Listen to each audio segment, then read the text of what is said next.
Hi guys! Today we'll be recapping a story called The Villainous Princess Wants to Live in a Gingerbread House.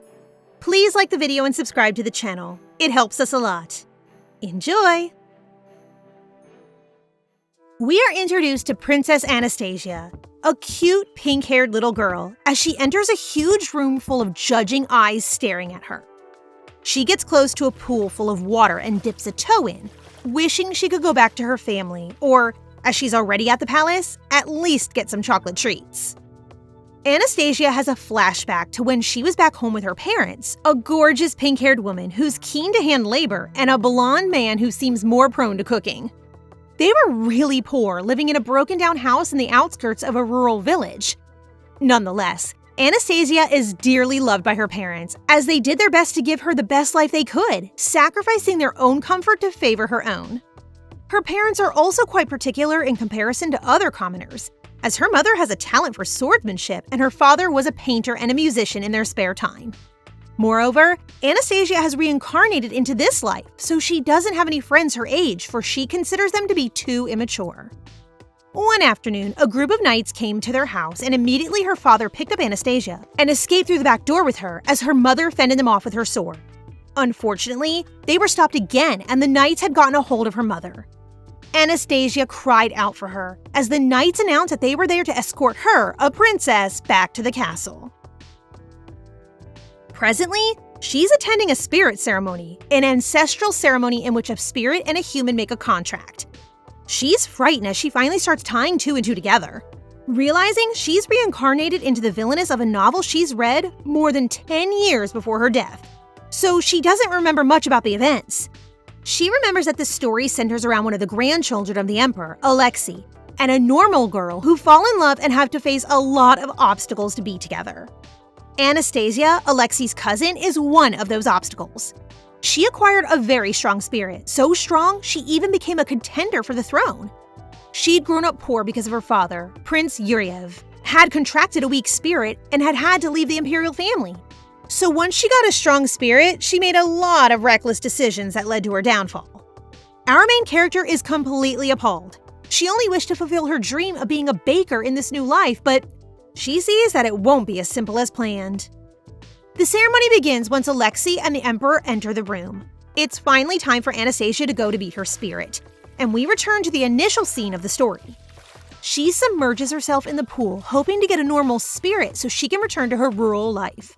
However, she's met with a glowing and powerful bird spirit, which can transform into different things and ends up becoming a pin on her dress. She exits the room and is asked by a maiden what her spirit is, but she lies and tells her she doesn't know. However, the maiden goes to fetch Marquis Serenetev, who contracted with an insight spirit. Marquis Serenetev, or Maxim, has arrived to determine Anastasia's spirit. Once he approaches her and touches her forehead, he's faced with a blinding golden light coming from her. But he says she's been blessed with a small bird spirit. Anastasia's relieved but confused at the same time, not knowing why he's covering for her. The emperor then talks to each child, and when he reaches Anastasia, he's surprised to see how small and skinny she is for her age. Anastasia feels as though he looks at her with a distant look, but he's surprised once Anastasia tells him she's eager to return to her home. He then leaves, but Anastasia still can't return home. She's staying in the imperial palace and being looked after by a personal maid, Lise. She's really kind to Anastasia, trying to comfort her about having to stay there by telling her her parents will arrive soon. She's trying to get Anastasia to go to sleep, telling her the faster she sleeps, the faster she'll meet her parents, as they have at least 5 days of travel from their village to the palace. Anastasia fakes going to sleep, as she doesn't want to trouble Lise anymore. And so Lise goes to help with the preparations for an upcoming banquet to celebrate the end of the war. She leaves, but Anastasia is left concerned after being told that Karnov Neustadter, Alexei's closest ally, will be attending said banquet. Anastasia remembers Karnov clearly from the novel. He's Alexei's closest friend and successor of the Neustadter family. He had a chance at the throne, but he gave it up to support Alexei, and ever since, every win he's had at war, he's accredited to Alexei and the crown. Moreover, Anastasia remembers how her character crossed paths with him plenty of times, and he was one of the main causes of her death. Therefore, Anastasia hopes she's long gone from the imperial palace before he arrived, so that they don't even have to cross paths once. Suddenly, her spirit appears in the form of a chick, and it nudges her to get out of bed and follow it. Confused, she's dragged by the hem of her nightgown by the spirit to the royal kitchen, where it spreads out cake ingredients before her. She's dumbfounded, but then remembers she wished to be able to have some cake when she was receiving the spirit, but she lashes out at the chick, afraid she'll get caught where she shouldn't be. She planned on not getting any attention, but thinking she'll never be able to use such high-quality ingredients ever again, she decides to give it a try and bake some cookies. Nonetheless, she's caught by the kitchen's head chef, who's furious at her and doesn't even let her finish telling him who she is before he yells at her to get out. The spirit then goes into action, attacking the chef and leaving him defeated on the ground. Anastasia takes this chance to negotiate with him, telling him she'll leave quietly if he lets her bake something, and he agrees to do so as long as she cleans up and keeps the chick in place. Anastasia starts ordering Pavel, the head chef, around the kitchen as if it were her own. He tells her he can teach her how to cook, but she simply sends him to boil some water as she heard he doesn't handle snacks, leaving him discouraged. After seeing her struggle cracking the eggs, he goes to her aid, also criticizing her choice of using chocolate as it's not a popular ingredient there due to its bitterness. Nonetheless, she brushes him off and continues to order him around while making her recipe. Once the mixture is done and ready to go into the oven, she remembers she forgot to preheat the oven. Arrogantly, Pavel tells her that they keep the oven on 24/7 in the imperial palace as the oven uses magic stones as a heat source, and it would require an enormous amount of them to start it up if it were to be turned off. After they're done baking, the snack turns out looking extremely gorgeous, leaving Anastasia impressed at herself as if it's her first time making it. Pavel is also really amazed at her, as she made this elaborate dessert even though it was her first time working with cream and sugar. They try it and are completely taken aback by its deliciousness, and after being asked what to name it, Anastasia decides to call it Pavel Chocolat, making him blush. Both of them leave the kitchen to look for oranges to bake a cake when a butler arrives looking for a snack to give to the emperor. Pavel's not there, but he finds some ramekins with Anastasia's desserts, and thinking Pavel left them behind in case the emperor got hungry, he takes some to him. In his chambers, the emperor is meeting with Alexei and discussing war affairs, particularly talking about their win of the war against the Noctis elves. He then asks Alexei why he spared the life of a 10-year-old slave, reminding him his parents were executed for bringing darkness and communicating with the elves so no one in the north would take him on, even as a servant, nor adopt him. Then, Alexei looks troubled as the emperor suggests the child and Anastasia stay together. He tries to take the slave himself, but the emperor has already decided. It's then that the butler bringing in Anastasia's cake arrives, and they are immediately intrigued upon tasting it.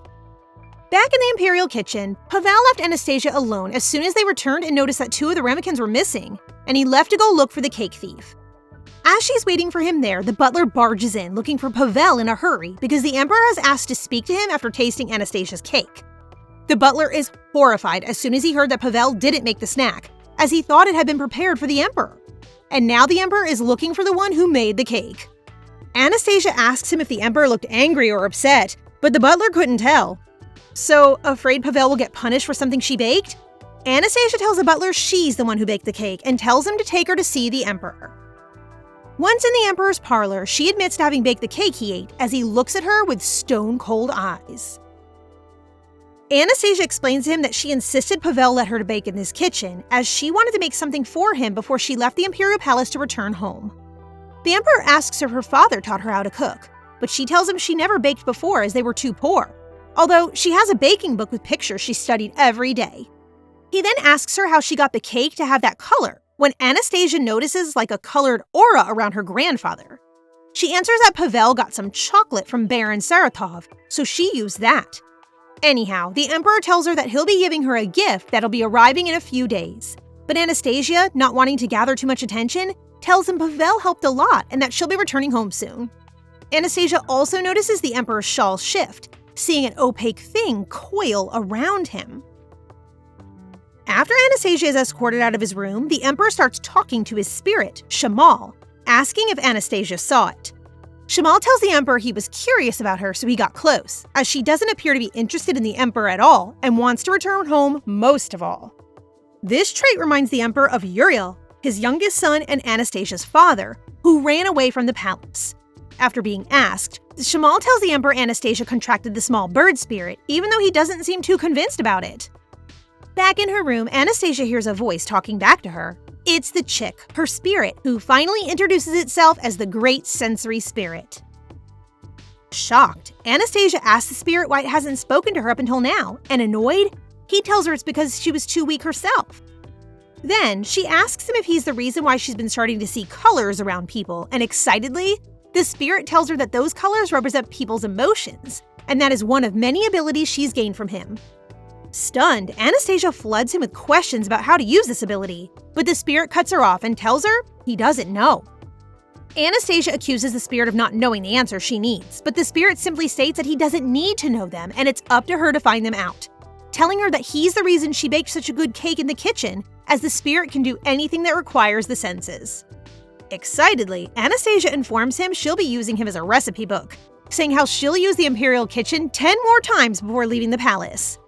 The spirit tells her her ambitions are too low, but she explains that the only way to stay in the palace is to contract one of the spirit kings like the emperor or Alexei did. But her spirit huffs, telling her how their spirits always come to him for help. He then tries shifting into his full form again, but is dismayed to see he can't. Next morning, Anastasia's room is really hot and her spirit tells her it's the fault of Alexei's spirit, the fire spirit Fafnir, who can't control his power. She then shares some brownies she baked with her spirit, telling it she'll call him Phoebe, annoying him and leading him to start pecking at her. Anastasia grabs Phoebe and shakes him up, trying to get him to calm down, and demands that a set of rules are laid between them. She tells him that when he's in the form of a bird, he has to act like one. He has to transform into only that type of bird, and he can't tear her clothes. In reply, he asks her to never shake him again, and she has to bake sweets and give them to those around her every day. She tells him she can't do that every day as she's not allowed in the imperial kitchen, but he protests, telling her that eating her snacks will help humans communicate with their spirits. She still doesn't understand her spirit's plan, but he insists it's all for her own good. Right then, Lisey comes into her room and without being able to contain her excitement, tells her the emperor has decided to have her stay in the palace to receive an education until she becomes an adult, which devastates Anastasia. Lisey gets her all dressed up, telling her she'll go prepare her permanent room, which is situated right next to Alexei's. Anastasia tries hiding her disappointment to not trouble Lisey, but once Lisey is excused, she goes for a walk around the premises. Outside of the palace, she sees one of the other imperial grandchildren who received the rainwater spirit throw a fit while being kicked out of the palace in place of her. He's furious, and the moment he sees Anastasia, he starts charging towards her. Not knowing what to do, Anastasia literally feeds him one of her brownies, leaving him perplexed. The staff then come running towards them, asking them if they're okay. Dmitri, the boy, is stunned, demanding to know what she fed him. She boasts it's a sweet she made that was complimented by the emperor himself. And after Dmitri gets flustered after she insists on giving him more, he calms down. Anastasia is trying to help him get a hold of himself as his father, Maxim, always helped her family when in need. Dmitri stashes the brownie she gave him in his pocket, and she asks him to share some with Maxim when he returns home. Anastasia noticed that Dmitri calmed down pretty fast after she gave him her brownie, and Phoebe explains it's because her sweets have the power of improving people's moods. Lisey then hurries there with a purple aura of worry around her, asking if she's okay. Anastasia tries assuring her nothing happened, but Lisey's aura changes to crimson once she sees the staff that were present while Dmitri lunged at her, demanding to know why they didn't stop them. Nonetheless, Anastasia manages to calm her down and convinces her to go show her new room. Once in the room, Anastasia's stunned by how spacious and luxurious it is.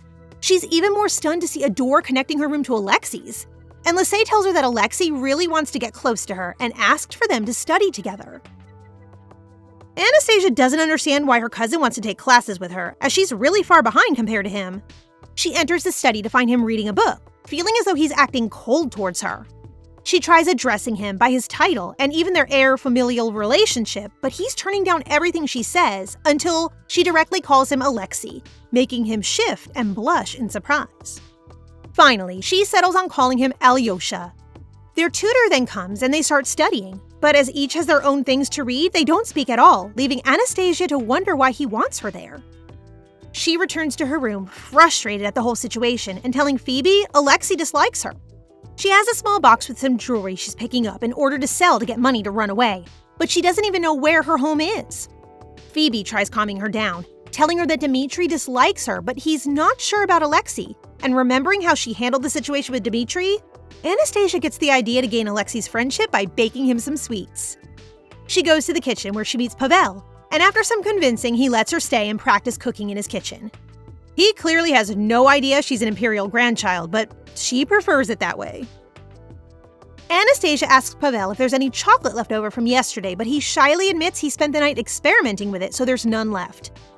After some thought, she decides she'll make something savory this time, asking him to give her cheese and bacon.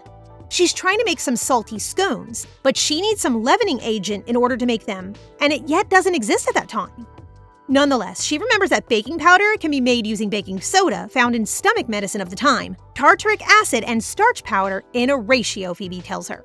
Thus, after making the baking powder, naming it Phoebe powder, she bakes the bacon and cheese scones, surprising even herself after seeing how well they rose in the oven. Pavel tries them and is moved by how delicious they are, even though Anastasia looks a bit concerned as she tells him they're for her cousin who grew up eating only the most exquisite foods. Pavel finds it strange that her cousin apparently grew up so rich and she is so poor, but he doesn't ask about it and rather assures her awkwardly and blushing that her cousin will love the scones. Thus, Anastasia wraps them up excitedly, satisfied with her plan to win her cousin over. Anastasia thinks that maybe she can start selling her baking powder in the kingdom, which will make her rich and able to afford a big house where her parents won't have to worry about her anymore. She thinks she'll have to open a factory, but she's trying to figure out how to get the funding she needs in order to do that. She quickly snaps out of it though, wanting to focus on adapting to the imperial palace first. She knocks all day long at Alyosha's door, meaning to give the scone to him, but he never answers. Late at night though, one of his guards answers for him and informs Anastasia he's busy studying. A bit disappointed, she gives the guard the scones and asks him to give them to Alyosha for her. Alexei's a bit surprised after receiving the scones from the guard, but he decides to have a try of it right then and there. He recalls how ever since contracting the Fire Spirit King, he's never been able to make friends or have a normal family, as everyone looked at him with jealousy, fear, and flattery. However, he saw something different in Anastasia's eyes and hopes to be able to befriend her. He tries the scone and is delighted by it, still not knowing she made it for him herself. A week later, it seems Anastasia's been giving him snacks every night through his guard Cyrillic, and she feels as though she is improving her relationship with Alyosha. This night, she goes to their connecting door to give Cyrillic the snacks as usual, but freezes on the spot when she sees Alyosha opening the door. He greets her warmly, but she's too stunned to speak. However, she snaps out of it once he grabs her hands. Alyosha playfully reprimands Anastasia for always asking Cyrillic to deliver her snacks to him for her. But stammering, she tells him it's because she doesn't want to disturb his study sessions. However, he insists, asking her if it's because she doesn't like him and even calling her a small p. Finally, telling her that it wouldn't be a bother at all to spare some time for her.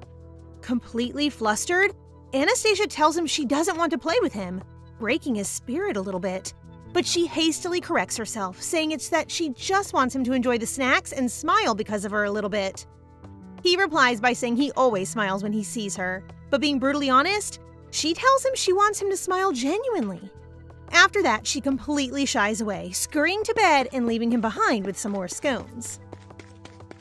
While watching him train archery, Anna wonders when Alyosha takes a break, as he's constantly occupied. She comes across Cyrillic and asks him why he's not guarding Alyosha, who tells her it's because during the day, the fire spirit, Fafnir, is strongest, so he doesn't need any protection. Anna then asks him why Alyosha needs to train so hard if he's so protected, but the training is mostly for him to be able to control the power of Fafnir. She then gives Cyrillic some scones she made for Alyosha, telling him to take one for himself. He's surprised to learn she's been making these snacks herself, asking her if she likes Alyosha. She's a bit hesitant on what to answer, as she's convinced he doesn't like her back, but eventually she admits she doesn't dislike him, and she'd like to spend time with him as he's the only family she has around. And Cyrillic confesses that it's the same way for Alyosha. A week later, Anna is watching Alyosha train again and he offers to teach her. But the string is too hard for her to pull, making him tease her while she protests. In a more serious tone, he asks her if she doesn't feel too hot while being around him, as that's a consequence of Fafnir. In truth, it's because Phoebe's stronger than Fafnir, but not wanting to make him wary about her, she simply says it's because his power won't hurt allies. Alyosha's a bit confused, but Aisha insists, telling him it's like that in all the novels. He smiles at that wholeheartedly, which makes Aisha really excited to see. He's trying to cover his face up though, but she's pulling at his arm to reveal his smile, ultimately annoying him and leading him to push her to the ground. Aisha's shocked, not hurt at all, but never expecting that from him. He's even more terrified, trembling, but hastily turning away from her and apologizing. She asks him why he's angry at her, and he replies by telling her that he can't be angry while walking away. She runs after him, trying to understand why he can't show his emotions, and he tells her it's because of Fafnir. Until he becomes strong enough to control his power, he has to manage his emotions carefully to not cause an accident. Anna remembers from the novel that was the reason he went looking for the heroine, who had stabilizing powers. Once Alyosha leaves, Phoebe tells Anna that his reasoning is foolish, as the reason he's emanating heat is because Fafnir is excited, not because of his own emotions. Worried for him, Anna asks Phoebe what she can do to help him, and apart from giving him the snack she makes, he tells her she can stay by his side and support him. Thus, Anna rushes to Alyosha's room and barges in. Not being able to hold it in anymore, Anastasia explains to him that it's Fafnir who can't control his emotions, particularly his excitement, and that's because he's radiating heat. She assures him that Fafnir wouldn't have picked him if he didn't think he was strong enough. She insists that it's safe for him to show his emotions, making him notice how nothing bad happened after he got angry at her, so there shouldn't be any issues in the future. Soberly, and with a blue cloud of sorrow enveloping him, he confides in her that the previous contractor of Fafnir had been his father who died when he was only 5. Supposedly, he was a person of intense emotions, which led him to lose control of Fafnir's power and die. Aisha remembers what actually happened to his father from the novel, and it's nothing like what he's saying. In fact, he used to be a sensitive man, and so the emperor didn't think him fit to be the king, while her father, the youngest prince, hadn't signed a contract with a spirit king, but was the smartest one, so the emperor wanted to make him future king. However, as soon as Nikolai, Alyosha's dad, came to know this, he became so sorrowful he threw himself into the pit of flames, and Aisha's dad left the palace after this. The emperor then kicked all the princes out and hurried Alexei's spirit ceremony, and after he contracted Fafnir, he appointed him crown prince. Aisha's trying to convince Alyosha that nothing bad will happen if he lets himself feel his emotions. When he starts crying, Aisha then jumps into his arms, hugging him tightly to let him know it's okay to feel his emotions around her. After that, Alyosha got an incredibly high fever. Trying to help him, Aisha goes to his room at night. There, she's surprised to be able to hear Fafnir speak to her. Phoebe gets annoyed at him, telling him not to speak to his contractor, but he's desperately trying to seek help to get Alexei to feel better. Apparently, he can talk to her thanks to the power she got after contracting Phoebe. And after some talk, she demands Fafnir to speak to Alexei to inform him that the reason it's always so hot is his own fault and not Alexei's. She then rushes to the kitchen to prepare a snack that'll help him get better. As medicine won't work on Alexei because of Fafnir, Aisha decides to make something for him that'll help him get better, assured by Phoebe that her snacks will work on him. She comes across Pavel in the kitchen, where she tells him that her cousin is sick, so she's gonna make something for him to feel better. She decides to do a ginger cordial, which is a concentrate made of fruits and sugar with boiled pears.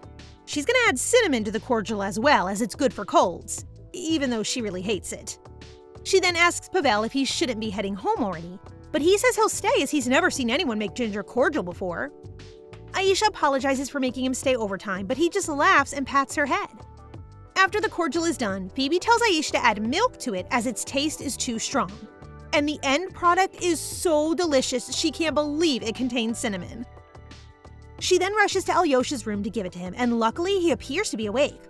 She goes to his bedside and makes him drink the cordial and apologizes for the creepy look the pears have, even though she tried making them cute.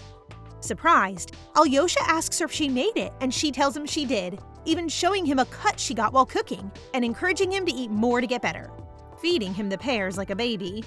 However, he can't have more than a bite as he feels so bad, so Aisha helps him back into bed to sleep. The next morning, he's shocked to see Aisha fell asleep on his bedside.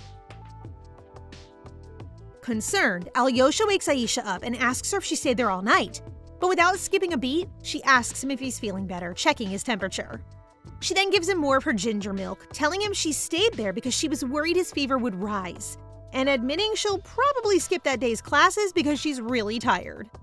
Shyly, Alyosha then asks her if she's hurt from when he pushed her, which reminds her that Fafnir has to speak to him to apologize for his actions.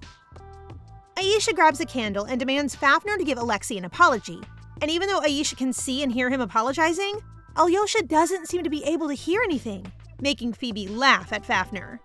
Confused, Alyosha asks Aisha if she can speak to spirits, and after some hesitation, she admits she can. Phoebe tells her that to get Alyosha to hear his spirit, she has to continue feeding him her food. After Alexei asks her what Fafnir said, she tells him about his apology. Alexei then asks her why she never told him she can speak to her spirit, and shyly, she says she didn't think anyone would care, and is cut off by him before she can tell him she doesn't want the throne. He seems very understanding, and later, once she's already left the room, Phoebe tells her that one of the powers she has is to be able to express truths without any misunderstandings, as long as she keeps feeding people her food. Sometime later, Aisha is waiting at the tea table for Alyosha to return from speaking with the Emperor when she finds a book talking about a place named Lumen Vasilise, and Phoebe informs her that there's a mine full of diamonds there. In his office, the Emperor is discussing the reinstatement of a former knight leader, Terji Nilin, after being 10 years off duty. The Emperor is asking Alexei for his opinion on whether to reinstate him or not, and Alexei reminds his grandfather of how loyal he was to him while fighting with him to secure the northern border, so he believes it'd be good to have him back. The Emperor then informs Alexei that Terji is actually the father of Aisha's mother, as Aisha's father married her 10 years ago and they fled together, making Terji disown her as well. Alyosha still insists on reinstating Terji, telling his grandfather it will help them with their negotiations with the elves, and his grandfather accepts his decision, even though he's a bit hesitant on his motives. Alexei returns to having tea with Aisha, and he tells her that he's trying to choose a land to take from the elves, as they're going to give it to them for having lost the wars. Aisha knows Lumen Vasilise has precious stones thanks to Phoebe, but she doesn't want to raise any suspicions towards herself for knowing that. Thus, she slyly suggests he takes that land, as Alexei himself said that all lands appear to have the same benefits. He teases her about being able to talk to Fafnir, but in truth, he still can't communicate with his spirit. Moreover, there seems to be a victory ball coming up, and Alyosha tells the maid that he'll gift Aisha a dress for it. As a thanks to helping him choose the land, Alyosha tells Aisha he wants to gift her another thing, and as it's impossible for her to return home, the next best idea that comes to her mind is to ask for a birdcage. As they enjoy some scones she made, Alyosha also informs her about the reinstatement of Terje. She doesn't seem to know he's her maternal grandfather and is left utterly shocked when he tells her so. When Alexei was young, Aisha's father came to visit him at night to say his goodbyes, telling him sorrowfully that he won't be able to see him again because he cares for him deeply. Therefore, he's telling Aisha that her parents won't be able to come see her while she's in the imperial palace, and so she'll have to wait until the emperor lets her leave to see them again. He explains that that's why he thought of bringing Terje back, as she'll be able to have some family close by in the meantime.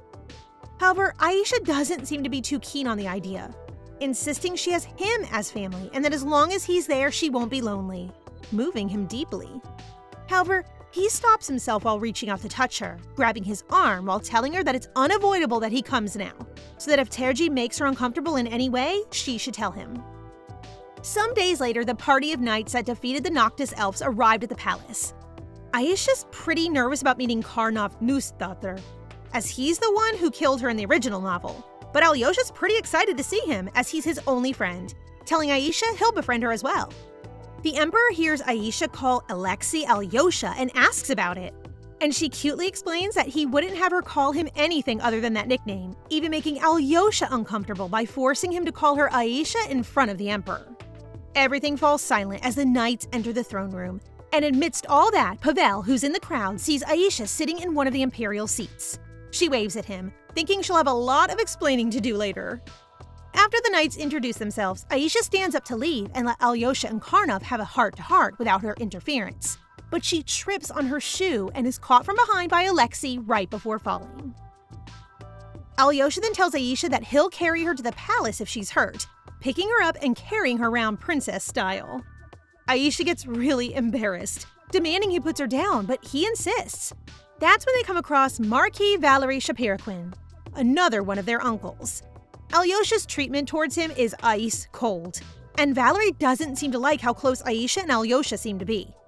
His son Ilya is not present at the ceremony as he seems to be ill frequently.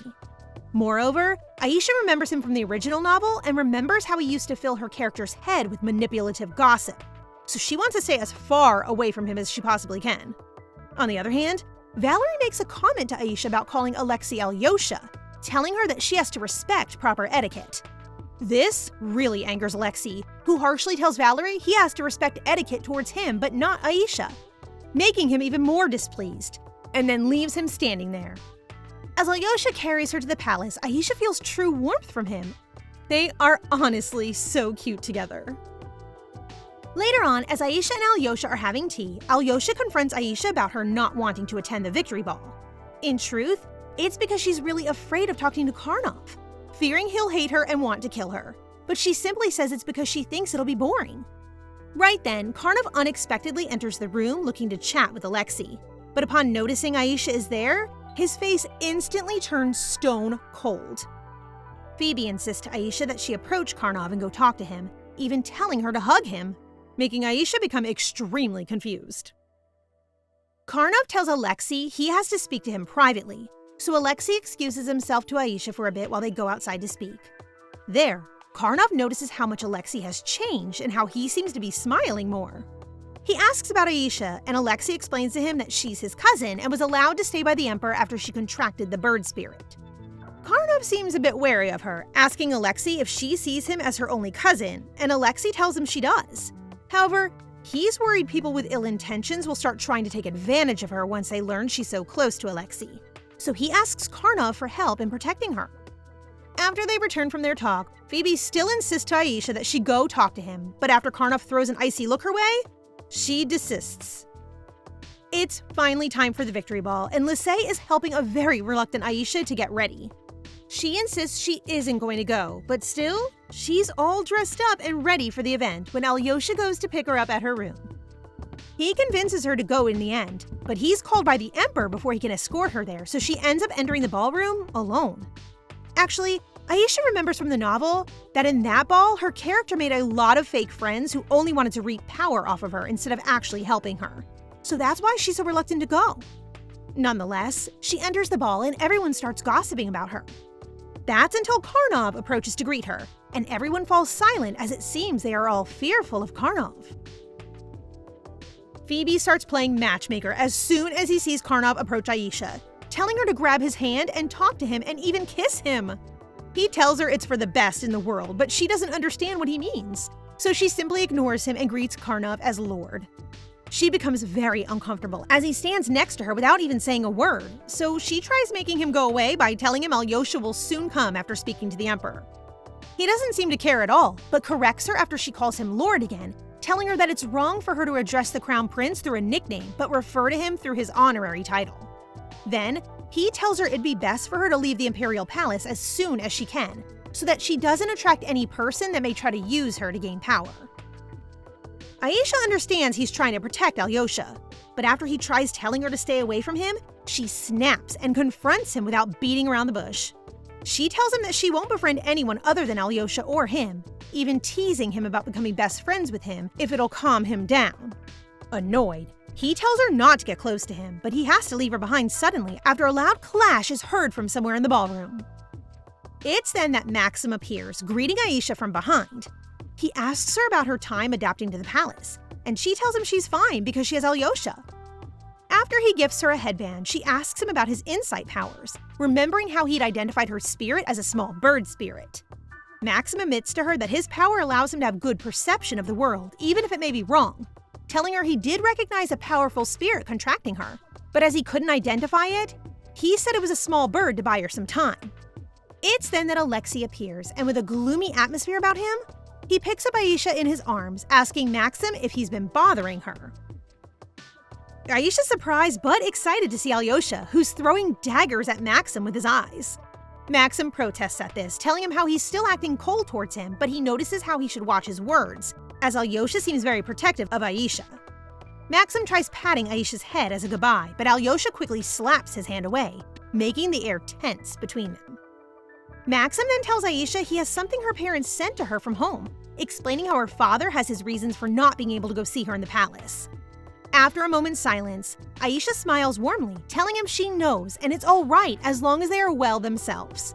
Maxim smiles and leaves, and Alyosha then takes Aisha out to get some fresh air and speak. He insists to her that anytime anyone makes her uncomfortable or bothers her, she can leave, asking her if she was waiting for him to come to her rescue. Aisha makes him note that she never asked him to rescue her, telling him no one bothered her, not even Valerie. She then reflects on Valerie's comment about her calling him Alyosha, and she tells Alexei he might be right. But Alexei immediately cuts her off, telling her that she should never call him Crown Prince and not to listen to Valerie. He then laughs at Aisha, and Aisha tells him she won't call him Crown Prince, but asks him in return to let her get away from the banquet. He immediately accepts, and so she scurries off away from the party. Karnov has been listening to all of this, and Alyosha asks him jokingly if Aisha cried after talking to him. Karnov remains sober, telling him she probably doesn't know what his spirit is. Alexei then asks him to go check if Aisha returns safely to her room, and reluctantly, he agrees. Afterwards, Alexei returns to the party. Anastasia then goes to the palace's kitchen to make something for herself as she's feeling hungry. She notices the kitchen's empty, so she figures everyone must be helping prepare the victory banquet in the main palace hall. Nonetheless, it's not long after that Pavel enters the kitchen, completely shocked to see Aisha now that he knows her true identity. He demands to know why she never told him she's the imperial grandchild. But Aisha retorts that she tried telling him that the first time, but he cut her off before he had heard her full last name. Yelling, he then apologizes for his previous behavior, and Aisha cuts him off so that he'd finally shut up. After that, she asks him about the basket full of eggs he has, and he tells her he left the victory banquet because it was too boring. So his attendants gave him a basket of eggs they won't use in the banquet. Hungrily, Aisha then tells him she'll teach him how to make egg sandwiches. Thus, after they make the mayonnaise and prepare the sandwiches, they eat them together. Pavel is impressed at Aisha once again, asking her where she got the recipe from. She can't tell him from her previous life, so she lies and tells him she got it from a book. It's then that a gorgeous woman, Baroness Saratov, the one who gave Pavel the chocolate, comes into the kitchen to thank him for giving her product such a good and popular use. She thought she'd go bankrupt, but thanks to his cake, more like Aisha's cake, but oh well, she has a new business prospect and wants his help to train bakers into preparing it so that she can open a patisserie.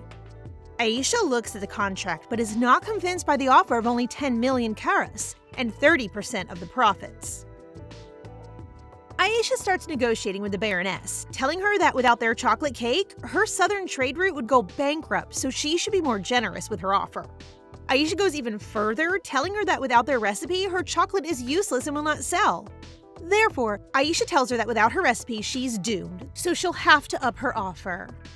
The Baroness tries playing cocky, telling her someone else will replicate it. But Aisha reminds her that the only one who may know the ingredients apart from them is the Emperor, leaving her completely defeated. Thus, after some more negotiating, the Baroness ends up agreeing to give them 30 million karas and 50% of the net revenue of the cake. Completely defeated, she asks Pavel who the kid is, and is horrified to learn she's the imperial grandchild. Blissfully, Aisha leaves the kitchen and is surprised to see Karnov waiting outside for her, and he tells her he'll escort her to her room. As they're walking there, Aisha asks him why he left the banquet, as it's mostly in his honor. But he blatantly says it's because he doesn't want to be celebrating how he killed thousands, adding that people's moods get gloomy once they see him and realize what they're really celebrating. They keep walking, and Aisha gives Karnov a sandwich. He accepts it, but doesn't eat it yet, so Aisha thinks of lending him the basket once he leaves her at her room. They finally get there, and Karnov hastily turns away to leave. But as Aisha's grabbing his sleeve to give him the basket, he slaps her hand away and throws her to the ground. Aisha is left stunned on the floor, but she's even more surprised to see how shocked Karnov looks, not being able to recognize the color of the atmosphere that's engulfing him. She stands up, telling him she intended to lend him the basket and apologizes if she startled him, but he simply helps picking up the broken sandwiches, saying it's fine. Aisha becomes really sad about it, and trying to hold back her tears, she excuses herself and goes into her room. Soon after, she falls incredibly ill. Alyosha goes to visit her, scolding her for having asked to leave the banquet earlier only to fall ill. He sits by her side, nursing her, and accompanies her until she falls asleep, telling her to get better soon so that he can give her another present. It's already been 3 days since the banquet, but Aisha's still ill. To her surprise, Karnov comes to visit her bearing a bouquet of flowers. Her maid seems extremely nervous around Karnov, making Aisha wonder why. He tells Aisha he came to see how she's doing and to apologize for his rudeness the other day, but Aisha appears to be quite mad at him. Remorseful, Karnov tells her that he'll help her in any way he can, and so, in a heartbeat, Aisha's already up and dressed, ready to go somewhere with Karnov. They're heading to the kitchen as Aisha asks Karnov to help her cook. She's still trying to tease him as a payback for pushing her the other day, so she convinces him to piggyback her all the way to the kitchen. Once on his back, she's surprised to see how strong he actually is, while he tells her he's instead surprised of how easily she'll give up her shame in order to inconvenience him. They're kinda cute together, not gonna lie. Once they arrive at the kitchen, Pavel is horrified to see Karnov entering alongside Aisha. He's so afraid of him he stutters as he speaks, telling Aisha he can help her in the kitchen so there's no need for Karnov to be there. Aisha insists, and so they all start making dakwas together. They turn out beautifully, and Aisha offers Karnov some for him to try, but he still seems unwilling to try her cooking. However, after guilt-tripping him on having pushed her the other day, he agrees to try one. Aisha also offers Pavel some, but he doesn't seem too excited either. So Karnov takes it from Aisha's hand and excuses Pavel. Karnov wants to be alone with her to tell her what his spirit is so that she understands why everyone fears him. But before he can tell her himself, she interrupts him, telling him she knows he contracted the death spirit. This leaves him speechless, and Aisha can't understand the color around him. He can't grasp why she'd be so calm around him knowing that. Phoebe then comments to Aisha that he must have had a really hard life because of people's prejudices towards his spirit, telling her it's not even the death spirit he's contracted. Pavel returns with drinks for both of them, and after taking them from him, Aisha excuses herself and Karnov from Pavel, telling him something urgent came up. Then, Aisha tells Karnov to help her carry their cookies and their drinks as they take a stroll. As they're walking, Aisha asks Phoebe about Karnov's real spirit, and he tells her that he actually contracted the time spirit and not the death spirit. Realizing how alone Karnov must have felt while growing up because of everyone avoiding him due to his spirit, she looks at him in compassion and literally forces a cookie down his mouth. Her social skills always amaze me. She tells him she wants him to try what they made together, but he simply says he whisked the egg whites. But he tells her it's not bad. Then, Aisha offers him to take half the cookies, but he tells her she should take them all as no one would like something he made. Aisha tries convincing him that it's no big deal, but she knows that's not true. She remembers his tragic backstory from the novel, but never paid much attention to it up until now. So she bluntly tells him that they are just cookies he made with washed hands, so she doesn't see any issues there. Thus, she tells him to accompany her to her room so she can get some paper to wrap half of the cookies up for him. However, her ankle is actually really hurt, so she ends up being carried by Karnov the rest of the way while she notices him being surrounded by a blissful blue color. Back in his home villa, he's welcomed by his staff and parents, who all look terrified of him. His father tries scolding him for being late, but he's so frightened he's shivering and stammering. He pays no attention to him though, interrupting him to say that his grandmother is ordering them to return to the fief now that the war is over, and then leaving for his room. There, he lies on his bed and blushes while thinking of Aisha and her openness towards him. Aisha's quite bored while sitting before the Emperor in her room, when she catches a glimpse of the wind spirit and even pokes it playfully when her grandfather suddenly calls her. She's intrigued to see the Emperor surrounded by the color of worry as he asks her how she's feeling, and timidly, she tells him she's fine and offers him some of the cookies she made with Karnov. As he munches on one, she then expresses to him how the classes he's been making her take feel like they're more meant for Alexei than for her, asking him if she can learn something else. He tells her the classes are not only for Alexei, telling her she also has to learn to be able to handle the Empire's business. However, she tells him that rather than always worrying about the citizen's future, he should also worry about Alyosha, reminding him that he's in fact his grandfather and he's been alone and with no family ever since he was little. Finishing off by saying that focusing on her as a possible spare for Alyosha is not in his favor. After that, the Emperor asks everyone to leave him alone, and she tells him that he should look after and encourage Alexei more. It's then that he brings out an envelope from Baroness Saratov that was sent to her regarding their deal to sell the chocolate cake recipe. He tells her that he'll buy it from her himself for that same price, but rather than accepting, Aisha asks him what he wants it for. Not even letting him reply, she starts fantasizing about cooking together in the kitchen, telling him it'll be fine as they'll seem like grandfather and granddaughter playing together. He corrects her, telling her that they are in fact family, asking her why she calls him His Majesty rather than grandfather.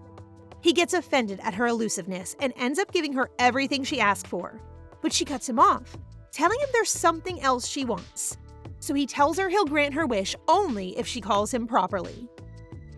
Aisha's quite lost at what the Emperor might mean, so she awkwardly bows to him while calling him his whole honorary title. A dark gray fog immediately engulfs him, and Aisha doesn't understand why he's not happy with her answer after he abruptly leaps. Girl, he just wants to be called Grandpops, please! She then receives the cage Alexei promised to gift her, but Phoebe doesn't seem satisfied with it. She tells him she'll have Lissay put a warm cushion in it, but after she teases him too much, he goes away offended. It's then that Lissay appears to change her ankle bandages. There's a knock at the door, and Lissay is shocked once she sees what's behind it. And once she goes to inspect what shocked Lissay so much, Aisha is so shocked herself that even she shuts the door closed. Apparently, the slave the Emperor had talked about with Alexei all that time back has finally arrived, and it seems he's a gift from the Emperor to Aisha for baking him the chocolate cake. Aisha's shocked at how a person can become a gift, but she can't refuse him as it's from the Emperor. Thus, she lets him in, but she notices that there's no color around him, as if he feels nothing. She asks for his name, and after he tells her they used to call him Trash, Aisha decides to give him a new name. She's trying to be friendly to him, but he's not responding at all. Finally, she kneels before him and takes off his collar, asking him if he'd like the name Ivan. He nods, and Aisha asks Lissay to prepare a warm bath and new clothes for him, then asking him to pick some flowers so they can arrange them together in the room. After they're gone, Aisha goes to the imperial kitchen to prepare some apple jam cookies for Ivan. Just when she and Pavel are about to place them into the oven, Alyosha comes into the kitchen looking for her. As soon as Alexei enters the room, the candles become brighter because of Fafnir, as he's still trying to catch his attention by telling Aisha to talk to him for him. After noticing this, Alexei apologizes for Fafnir and proceeds to start teasing Aisha for having flour on her face. She asks him what he's here for, and he tells her he went looking for her to give her a present as well, but he instantly picks her up and sits her on the counter, checking on her swollen ankle and scolding her for coming to the kitchen to bake in spite of it. Thus, he makes her promise not to come into the kitchen to bake anymore until her ankle is healed. And even though he has offered some resistance by her, she finally agrees to stop him from teasing her further. There's a dark smoke coming from the oven, and it seems the cookies have burnt because of Fafnir, making Aisha really angry at him. Fafnir tries blaming the magic stones, but Aisha is furious, insulting him directly. Sweet Pavel tries to cover for Aisha as he doesn't know if Alexei knows she can speak to spirits, even less so if it's actually true. Nonetheless, he gives it his all to try to convince Alexei that Aisha's talk just now was child's play, and Alexei finally cuts him off, telling him he already knows about her ability, but congratulating him for being so trustworthy. Alexei then takes his leave, telling her he'll leave his guard by the door to take her back to her room. After he's gone, while they bake a second batch of cookies, Pavel asks her if she really can talk to spirits, and is amazed to see she can. Of course, Alexei made him promise to keep this between the three of them only. While being carried back to her room by the guard, he tells her everyone's pretty worried about her sprained ankle, and the reason Alexei actually went to visit her was to check if she was okay in the kitchen. She feels a bit guilty then, saying she'll apologize to everyone. Back in her room, Aisha gives Ivan the cookies she made for him, noticing also how he's so skinny, and his skin seems to be a pale shade of blue. It's just then that Alyosha comes in as well, looking to have tea with her while sharing the jam cookies she gave him. As they sit down, he asks her who the kid is, and she tells him it's Ivan, a gift from the Emperor to her. Worried for her, he tells her to tell him if anything happens, which leaves her a bit confused.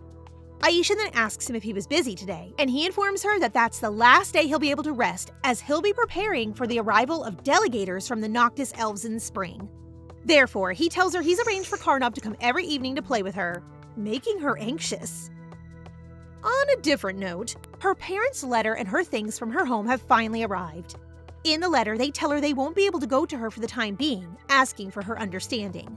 They also mention a musician that used to come to their home often when Aisha was living there named Arten Ivanov, telling her he'd play at the banquet receiving the Noctis Elves delegation so she can go to him to look for a familiar face. Finally, they tell her they love her very much and to stay away from the Emperor as much as possible. She replies to them, telling them about all the friends she's made, but referring to them in code, also mentioning all the things she's been cooking and how she's become close to Alyosha. Aisha's most excited to be able to finally get her recipe book back, dreaming of one day selling the recipes she's made to buy a big house to live in with her parents. Phoebe wakes her up in the middle of the night as he feels as though there's something dangerous in her closet. She finds it's closed with a lock and key, and after Phoebe's insistence, she opens it up, stunned to see a room and Ivan in it.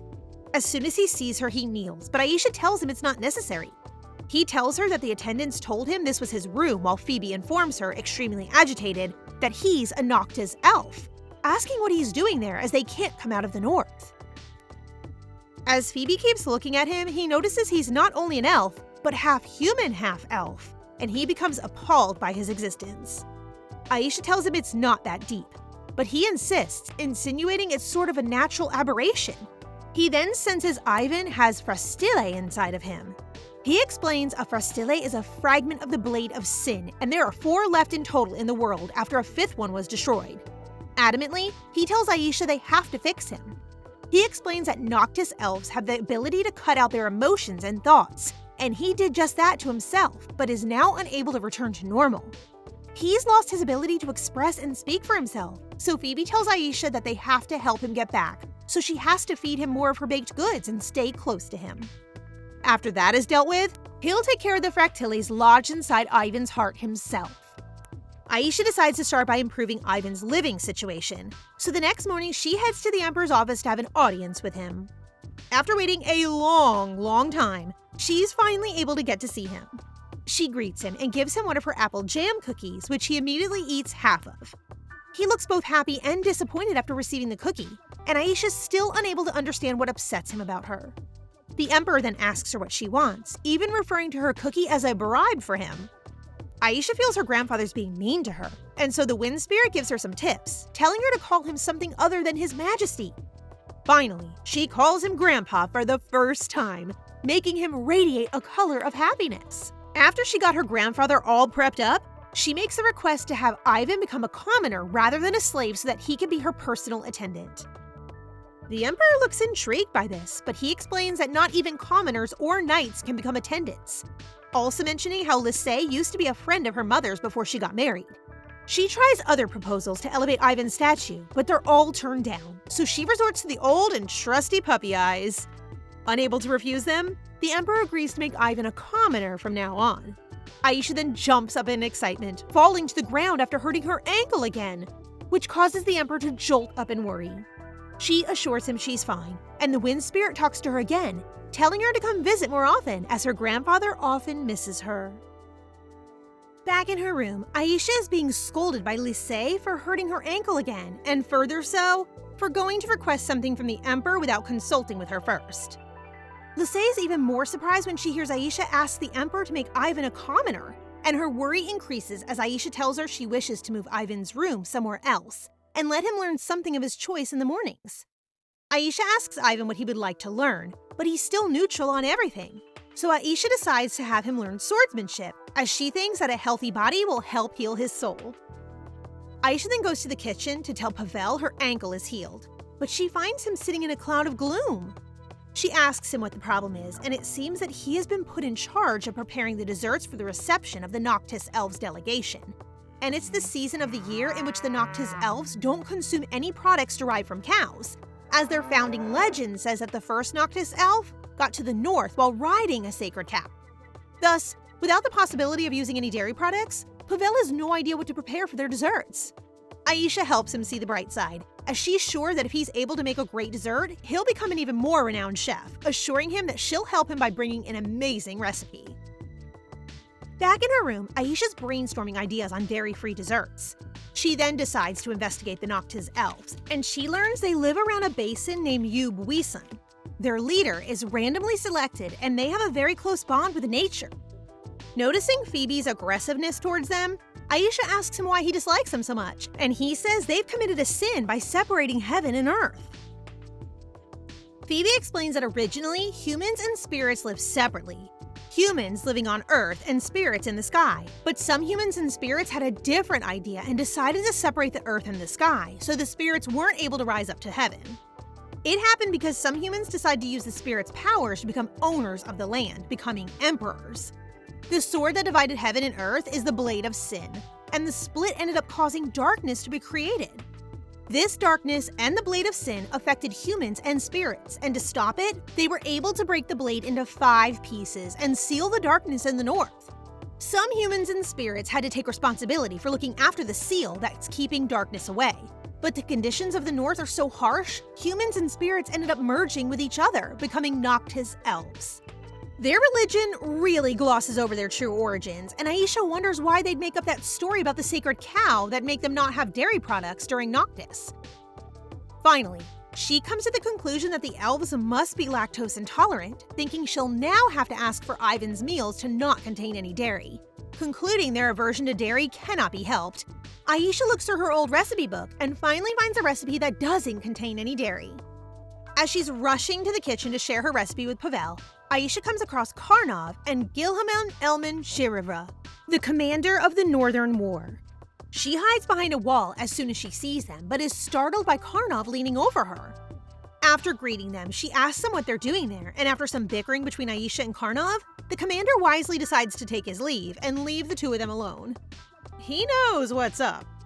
Aisha then grabs Karnov's hands, making him nervous while she tells him about the ordeal with the desserts for the delegation. She then asks him to help her and Pavel in the kitchen preparing them, and after some guilt-tripping from Aisha, Karnov finally agrees and follows her to the kitchen. Karnov's convinced that he'll make Pavel uncomfortable by being there, but Aisha insists that if he wants to befriend him, they should spend more time together. Karnov then tells her that Sir Elman wants him to give a guest lecture at Vychegda Academy, and Aisha asks him why he doesn't want to do it. He tells her he's not looking forward to teaching a bunch of people who think they'll die if he dislikes them. Karnov then asks her why she's getting involved with Pavel's issues, and she admits she feels a bit responsible for Pavel being in that uncomfortable situation. Karnov corrects her, telling her that Pavel is actually the son of Duke Petrov, a noble that is extremely loyal to the crown. So Pavel most likely ended up responsible for the desserts because his father's political enemies, who dislike his loyalty, must have pulled some strings to make him look bad. This only fires Aisha up even more, as she now figures it's not only an offense against Pavel, but against the crown itself. So she decides to make a carrot cake and leave everyone wowed. However, even though she has the cake already planned out, the problem of how to decorate it remains, as they can't use whipped cream. Once they arrive at the kitchen, Pavel looks terrified to see Karnov once again. Aisha tells Pavel Karnov's come to help them in the kitchen, but he seems a bit reluctant to let him stay. Aisha notices Pavel's behavior and excuses herself and Pavel from Karnov a second while she scolds him for being so rude towards him and accuses him of discriminating against him because of his spirit. Therefore, she drags Pavel back to Karnov and orders him to apologize to him. Pavel tries apologizing, but he's so terrified of Karnov he can't utter a coherent sentence out. Aisha tries alleviating the situation by playfully poking Karnov's cheek, making him a bit flustered after telling him he can poke hers if she wants. This eases Pavel's tension, and he finally realizes Karnov's just another kid and apologizes normally, causing Karnov to become phased. Aisha shows Pavel the carrot cake recipe, but he explains to her that the cake might be too rudimental for the fine palate of the nobles, and might cause them to get offended as it's originally a cake invented by poor people. However, Aisha responds that it's a cake that'll surely be liked by the Noctis elves, as they like living humbly in nature. Karnov agrees with Aisha's points, but Pavel's worried the head chef will not allow it. Aisha's unfazed, saying she'll get the Emperor's and the Crown Prince's permission for the cake, which will oblige the head chef to accept it. Thus, the three of them get to work on the cake. Meanwhile, the main palace's head chef is talking to one of his sous chefs, who's expressing his worries regarding the dessert being placed in Pavel's care, as there are rumors circulating that Pavel didn't make the famously congratulated desserts, but rather, it was Aisha who made them. This outrages the head chef, as he won't believe a 10-year-old can outmatch his cooking. Moreover, the head chef also appears to be working with Valerie, as he took an interest in him and asked him to outshine Pavel no matter what. Back in Pavel's kitchen, Aisha asks Pavel if he can contact Baroness Saratov, as she needs something from her. Meanwhile, Alyosha's meeting with the commander that led the kingdom to their victory in the Northern War, congratulating him and thanking him for the hardships he endured in the north. Nonetheless, the commander tells him that there were no actual hardships, as the battle ended in less than 30 minutes thanks to Karnov's spirit. Originally, many thought the Emperor was mad for designating a 15-year-old boy for deputy commander, but they were shown wrong once witnessing his power. The 30 minutes were given by Karnov to allow the Noctis to retreat, as he then ended all of them by just raising his arm. Nonetheless, the commander's still a bit worried for Karnov, as he is in fact just a 15-year-old, so that's why he's been insisting him to become a lecturer at the Vychegda Academy. Moreover, the commander comments to Alyosha he's noticed Karnov becoming close to Aisha, noting she's the only person he's ever seen Karnov rush to see. Alyosha then tells him that he knows about this, adding that as she's his only cousin, he won't forgive anything or anyone who makes her cry. Aisha's thinking of replacing the carrot cake's typical cream cheese frosting with one made out of walnut butter and coconut cream. Nonetheless, there's not enough coconut cream to decorate the whole cake, so she thinks of making oat milk to make a sort of custard and add that to the coconut cream as well. As she doesn't like cinnamon, they bake 2 cakes, one decorated with cinnamon and one without. Pavel then asks Aisha why her recipe book is only filled with baking recipes, and she admits to him that she loves baking cakes. She explains that it's her way to show others her appreciation, much like some give out flowers. After the cakes are done, the 3 of them try them, and to Aisha's disappointment, the one with cinnamon is the most popular one. Aisha then thinks of giving some cake to Ivan for him to try, thinking maybe he can shed some light into the preferences of the Noctis elves. After trying it, Ivan becomes a bit distressed and even ends up with an upset stomach. This worries Aisha as she thinks there might be something wrong with the cake, but Phoebe tells her it's not his stomach that's sick, but rather the cake she made finally started awakening some emotions in Ivan. It seems the food Aisha makes is finally having an effect on Ivan, and Phoebe asks her if Ivan's been in fact eating the things she gave him previously, as it'd be odd that this was the first time they had an effect if he'd been eating them before. Karnov enters the room and asks Aisha why Ivan's there as soon as he sees him. She explains to him how the Emperor gave him to her, but it seems like Karnov knows him from his time in the north, but refuses to say anything about it. Karnov then tells Aisha to not get too close to slaves, but when Aisha asks why, Karnov dismisses it and changes the subject. Then, after Karnov refers to her as Your Highness, Aisha gets a bit mad, telling him to drop the honorifics and simply call her Aisha, and after blushing a bit, he agrees to call her that in private. In the main palace's kitchen, the main chef has just tried the carrot cake Aisha and Pavel made and is dismayed to learn that it is in fact delicious. Pavel's there as well, waiting for the head chef's verdict on the cake. The head chef is in distress as Pavel will definitely outshine him with that cake, and he can't refuse him as Alexei himself went to speak to him to tell him to leave the dessert in Pavel's hands. After Pavel asks the head chef how he liked it, he can't help but compliment it. Pavel is then honest with him, confessing that in fact the recipe for that cake was created by Aisha, disconcerting the head chef. Back in Aisha's room, Lisey is trying to bribe Aisha with a cute dress to convince her to attend the inauguration ceremony of the Knight Commander, her maternal grandfather. Lisey also tries tricking her, telling her they're just going to go for a walk, but she doesn't buy it. She tries the honesty tactic, telling her she may finally meet her maternal grandfather, but Aisha's not interested in meeting him, saying he had 10 years to see her before, so if he wants to know her, he can come and look for her himself. Thus, Aisha goes to read a book alone in the palace's patio when she's startled by Karnov, who appears behind her. Karnov has heard she refuses to attend the inauguration ceremony of the Knight Commander, and Aisha asks him if he won't go either. He tells her he'll just make everyone faint, and after calling her a little pea, Aisha starts protesting and lightly hitting Karnov when he grabs her hands and tells her he'll be really sad if he can't see her. Aww. However, Aisha misses the point entirely and tells him they'll see each other in the evening. But he protests, saying she's already asleep then. He insists, asking her why she won't attend the ceremony, and she jokingly replies that if she does, he'll kill her, which makes him worried. Nonetheless, Aisha knows that he didn't in fact contract the death spirit, but rather the time spirit, so she debates whether to tell him the truth. She decides not to, and instead tries convincing him that the reason why she's not going is not because of his spirit, but because of her grandpa, whom she doesn't want to meet. Aisha then asks Karnov if his grandparents will come too, and he tells her he has a grandmother in the Northern Territory, but is unable to tell her if the both of them are close or not.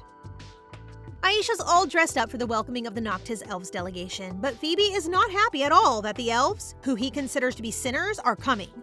However, he calms down a bit after Aisha convinces him they've already paid for their crimes, and he agrees that the darkness in the north is more purified. Aisha then thinks of Ivan and if he'd like to see the other elves, but she figures he probably had a hard time in the north while being bullied for being a hybrid, and she also worries that once he regains his emotions, he won't be able to adapt to his new environment. Karnov, also dressed up, appears below her balcony. He tells her Alexei forced him to take her directly to the banquet hall, so he swiftly climbs up the balcony and lifts her in his arms, making her get all flustered while calling her my princess. Yeah. Once in the banquet hall, Lilamri, the leader of the delegation, introduces himself to Aisha, as well as introducing his assistant, Ati. Suddenly, Aisha then steps in between Ati and Karnov as they exchange some menacing looks between one another. Phoebe tells Aisha she doesn't need to protect Karnov as he's more than capable of protecting himself. But Aisha retorts by telling him Ati kept staring at him with ill intentions. Phoebe then tells her it's obvious Ati doesn't want to sign the peace treaty, so they should pay close attention to him and it would probably be wise to keep Ivan hidden for now. Alexei then tells everyone to start dining. It's finally time for dessert, and the head chef brings Aisha's cake in, leaving everyone dumbfounded when he tells them it's named Blumen Basilise, the same name of the land Alexei will be taking following their victory in the war. Aisha's desperate to solve the situation, so she stands up and starts blabbering on how the dessert is supposed to represent peace between their empires, referencing the white bird on top and saying the white cream is supposed to represent the eternity of Lumen Basilise. Well played, my child. She then goes on by saying that they didn't use any dairy products to respect their beliefs, finishing off by saying she prepared it herself with the help of Karnov. They all try it and are quite impressed and delighted with its taste, enlivening Aisha. After the banquet is done, Karnov and Lilamri have a talk alone on the balcony. Lilamri compliments the cake above all else and asks Karnov if he can get the recipe from the head chef. Karnov corrects him, reminding him it was actually made by Aisha, making the leader of the delegation horrified to know Karnov had a hand in making it. Back in the kitchen, Aisha's yelling at Pavel for the name their desserts had, telling him he should have asked her first and it could have ended in a disaster. She then calms down, telling him she's not mad at him as he probably was forced to go along with the name by the head chef. And Pavel tells her that's right, as he asks the head chef to name it because he probably would have named it after her. Aisha then tells him she has urgent work to do, as she wants to write down the carrot cake recipe to give to the delegation. Pavel protests, telling her she's giving away a recipe that's probably worth thousands of gold. However, he's then touched when Aisha tells him that she wants to give it to them nonetheless, as it might help build the peace and future friendship between the empires. Aisha also tells him she wants to prepare a special strawberry coconut milk tea for the delegation as well, to pair with her carrot cake. The delegation is surprised to see Aisha come to their quarters late at night. She tells them she came because Karnov told her they liked her cake, so she wanted to share the recipe with them, adding that she brought some tea she made herself. Lilamri then gives her a small package, telling her he brought it for her but didn't give it to her before because he thought it'd be too simple for her. She's really excited to receive this gift, so she immediately opens it and is happy to see a cute pair of ear warmers, and she puts them on right away. A few days later, Aisha's bedridden as she's become sick again. It seems that cooking drains her of her strength a bit, so after giving it her all in the preparation for the banquet, she's left like this. The emperor sent someone to see Aisha on his behalf, as he's in a political meeting and can't come himself. This person gives Aisha a music box with a glass ballerina on the emperor's behalf, boasting about the luxury of the artifact. It's then that Karnov enters her room, bringing a bouquet of flowers with him once again. The atmosphere instantly changes after his arrival, so Aisha gets everyone to leave them alone. Karnov tells her she was mean to rush the emperor's representative out like that after he brought her a gift, but she tells him she's afraid Karnov wouldn't be at ease. Finally, Aisha grabs his hands and finally decides to be honest with him about his spirit, hoping it would alleviate his struggles a bit. So, she looks him in the eyes and tells him that his spirit is not the spirit of death. Aisha tells him that his spirit is actually the time spirit, giving him a flower and telling him to hold it. He's amazed to see he was able to turn it back into buds, and Aisha looks at him earnestly while telling him his power can also bring back a life, not only take it. Karnov leaves then and starts experimenting with his newfound ability in the garden, while making new flowers bloom. Phoebe then tells Aisha that the time spirit is stronger than the spirit kings, although not stronger than himself, and so that's why he's so concerned she got close to Karnov in order to help him to be able to communicate with his spirit. Aisha's a bit confused, as she thought Phoebe could speak to other spirits without her being able to speak to them, but it turns out that after contracting with a human, he can only speak to the spirits she can speak to herself. Lisay then comes looking for Aisha as the emperor is waiting to meet her. Lisay takes her to a wing far away in the palace, where the emperor greets her. He asks his attendants to leave them alone, when he kneels and asks her since when she can talk to spirits, leaving her shocked. Aisha's terrified after being found out by her grandfather, but she decides to come clean with it and confess she can speak to spirits. She holds his hand and tells him Alexei knows about her ability. And she was planning to tell him, but she was afraid it would put Alyosha in an uncomfortable situation, as she doesn't want him to think she wants to take his place at the throne. The Emperor is moved by her loyalty to Alexei, but then changes the subject and tells her he actually called for her to give her a present as a thanks for her help in the peace treaty, showing her a brand new kitchen built for her own personal use. Aisha doesn't think her cold grandfather will give her an entire kitchen and thinks this is all a test. After finding what she thinks is the gift, a vase with a ribbon, she expresses her appreciation, only to be met with a disappointed look from the Emperor. He clarifies that he's giving her the kitchen and is amazed at how much Aisha likes it, even though it's not land or anything special. He then exits the room and talks with Shamal, his spirit, who knows that the Emperor did not let Aisha remain in the palace to make her a potential empress, but to be close to her since the first time they met, Aisha seemed to hate him. Despite the Emperor's denials, Shamal teases him, knowing that he loves seeing his granddaughter happy. Princess Anastasia has ordered that Ivan be taught swordsmanship by Sir Nayland, the captain of the knights and former teacher of Lisey. After inspecting his good physique, Sir Nayland orders Ivan to run around to test his endurance. While he's doing that, Lisey urges Sir Nayland to meet Aisha, his own granddaughter. The old man is so prideful that he believes Aisha should come and meet him first, which upsets Lisey and reminds him that Aisha would not do so because he is the one who threw her mother out and the young princess is worried about his intentions for coming back. Alexei and Aisha are currently enjoying tea together, and he encourages Aisha to accept at least one tea party invitation, such as the one from the Marchioness Tataricha, who, rumor has it, offers great food, plus she can meet new friends. Aisha declines since she has already made plans to meet with Baron Olga Sarato, her pastry store business partner. Then, Alexei shares that he must see Karnov to make him choose a land as a reward for winning the war. But Aisha is shocked to learn that Karnov is likely going to choose Lina Mushita, a land good for farming, over Lumen Vasilise. Even more shocking to her is the fact that the land of diamonds, Lumen Vasilise, would be given to Marquess Oleg, who doesn't like the imperial family. Aisha can't just let anyone take over the rich land, making her explode wanting to meet Karnov herself to persuade him. This startled Alexei, so she quickly composes herself and explains she will discuss something with Karnov, so she might as well talk to him about his domain reward. Alexei is pleased to know that Aisha seems to have warmed up to Karnov, so he agrees to let her tell Karnov about the reward. But he is curious as to what they will talk about when they finally meet. She jokes that they would talk about how to fight against his tyranny and reveals that Karnov grumbled about how often Alexei gave him orders, including when he told Karnov to escort her during Alevei's visit. She flushes. However, she learns that Alexei never instructed Karnov, and he freely picked her up at that time. The following day, Pavel pays Aisha a visit in her own kitchen, and they begin baking until a distraught Olga enters. She gives the chocolates Aisha requested and shares that no pastry chef is willing to work with them since it hurts their pride to use someone else's recipe. Our girl is so optimistic and decides to discuss it while having cake and tea. Olga gasps seeing Aisha's tea set since she recognizes it as being made from the famous Mura Ailao, who is known to be a painter but is a genius and a master of all arts. While they are eating, Aisha starts claiming that they do not particularly need a chef, but someone they can learn and trust.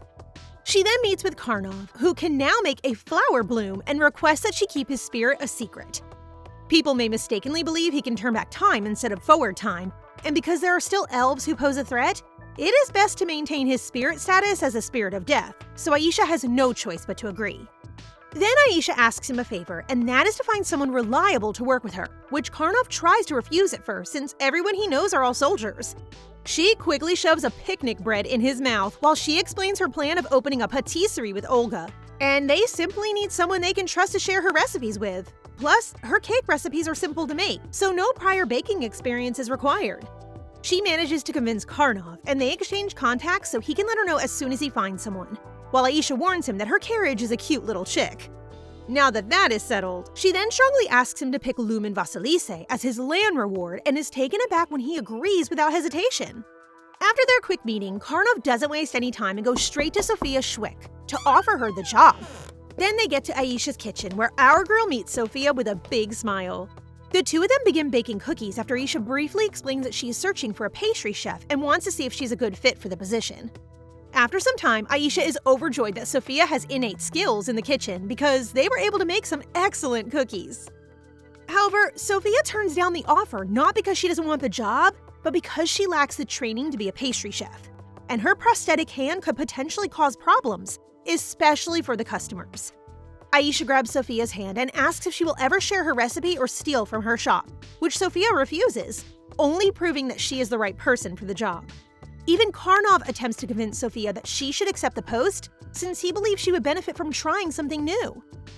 Her vice commander's unexpectedly kind words encourage her to accept the offer, and she expresses gratitude to Aisha for providing her with employment when signing the contract.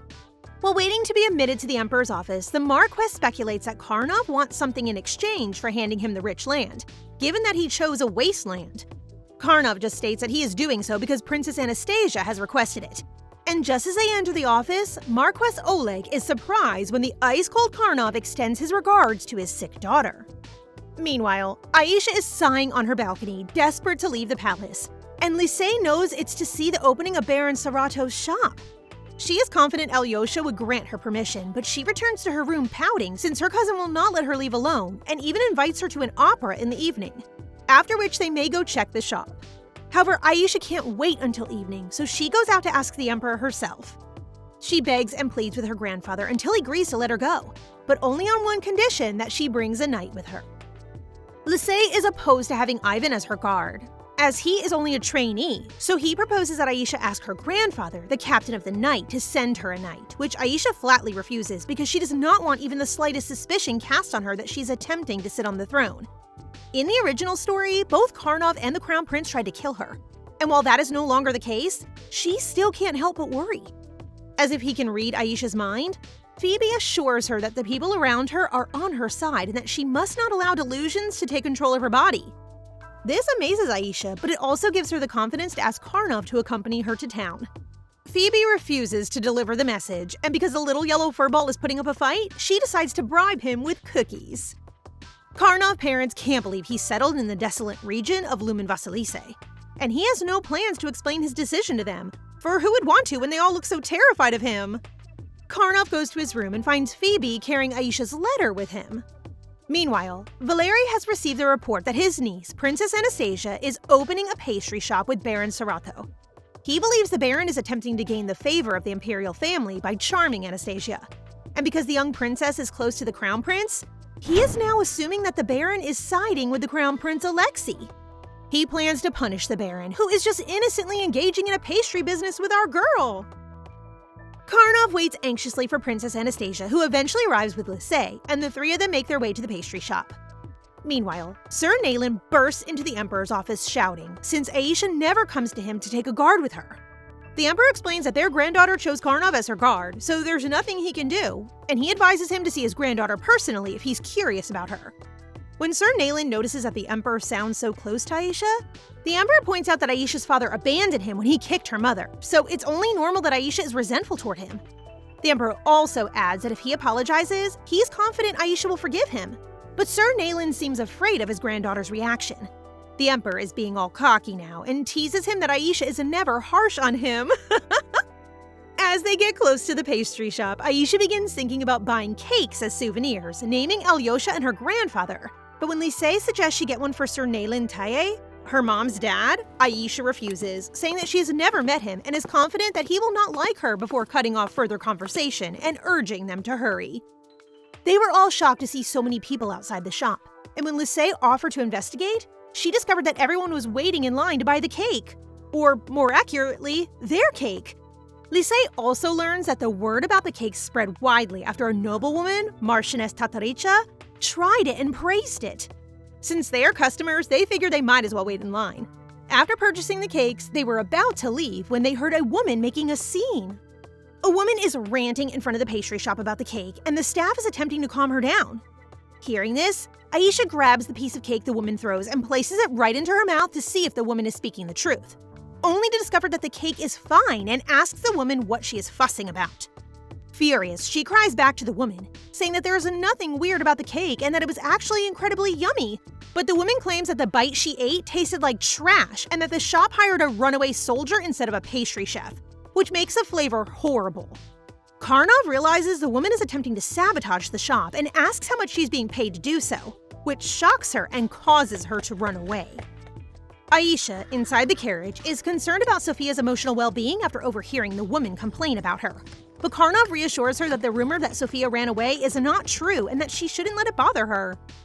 That night, Lisey assists Aisha in getting ready for the opera.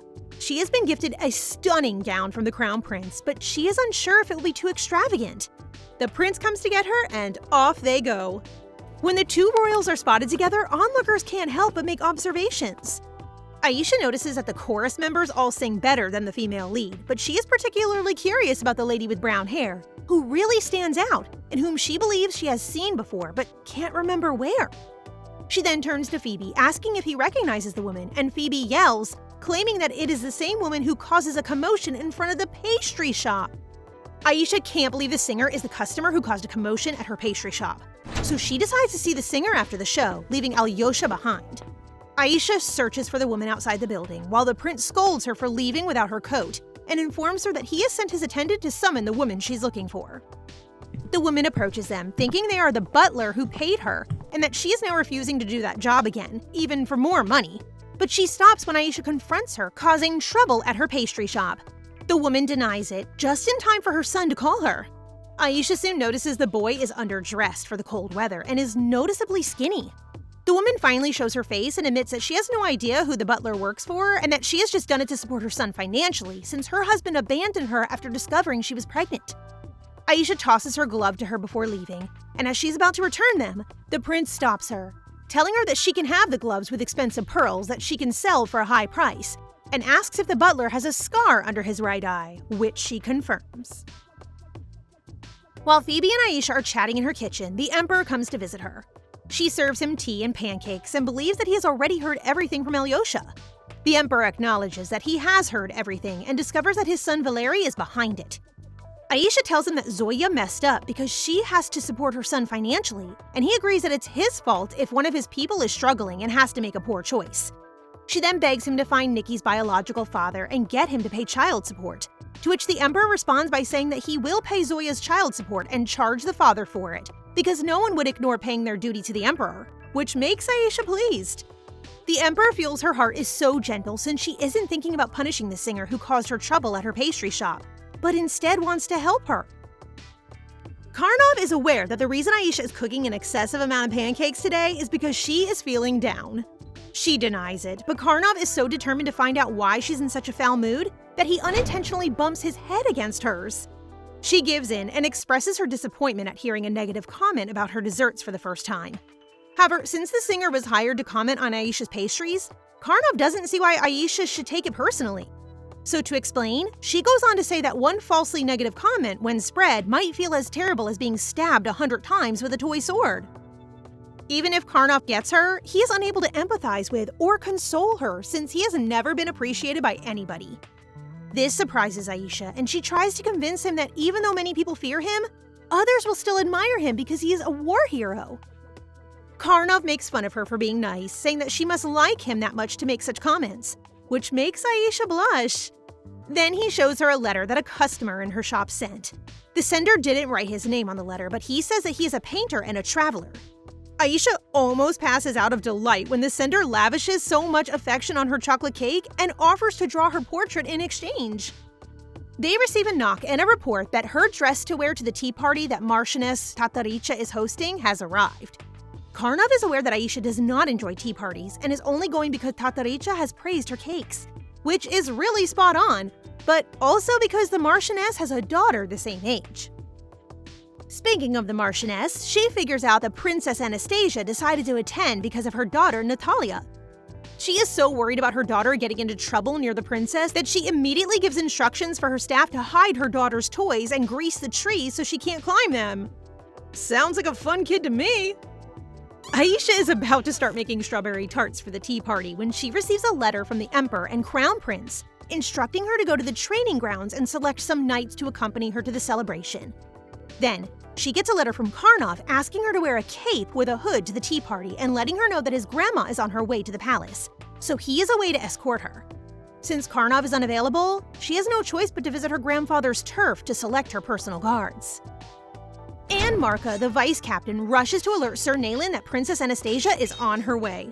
He isn't quite ready to meet his granddaughter, and he certainly can't afford to have her see him looking so shabby while Ivan is attempting to avoid the princess by pretending to take the captain's jacket to the laundromat. Aisha is taken aback when she arrives to a very formal greeting from the knights and her grandfather. Since this is their first meeting, she addresses her grandfather formally, earning a sad expression in return.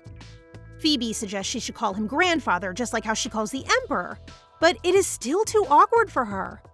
She then changes the subject and asks for Ivan as her guard, but her grandfather refuses since he is still not an official knight yet, so she ends up choosing Anne, who is actually Pavel's sister.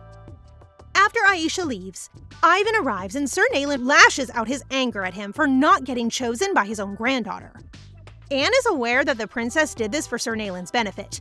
If he were to personally escort the princess, knowing that he is the grandpa and the captain, rumors may start circulating that they intend to seize power. Aisha has picked 2 guards to accompany her, Anne and Bethanic, who appear to be bored but is actually the strongest swordsman, making Sir Nayland happily assert that his granddaughter has a wonderful eye for talent like him. She makes fun of their captain for appearing so proud of his family while he disowned his own daughter. To his defense, he never urged Irina to leave, but he acknowledges that he was furious at her for falling in love with a prince, as this would turn her into a princess and prevent her from remaining a knight. He was against her marriage because she was the most talented knight in the empire and thought it was a waste of her skills. He then left the room without hearing his daughter's explanation, unaware that shortly afterwards, the crown prince died unexpectedly, and his daughter and Yurye fled together, never speaking again. Karnov escorts his grandma to the empire, and while they are conversing, she notes that her grandson appears to be enjoying his stay at the palace. He quickly changes the topic and informs her that the emperor is looking for her, and the knights around them are surprised at how nonchalantly his grandma can address the emperor. It looks like the 2 are old buddies. Meanwhile, Aisha is dressed in a cape with a hood as Karnov requested, and is being escorted by the 2 knights along with Lise. When she arrives, the Marchioness welcomes Aisha and thanks her for bringing the strawberry tart for the party.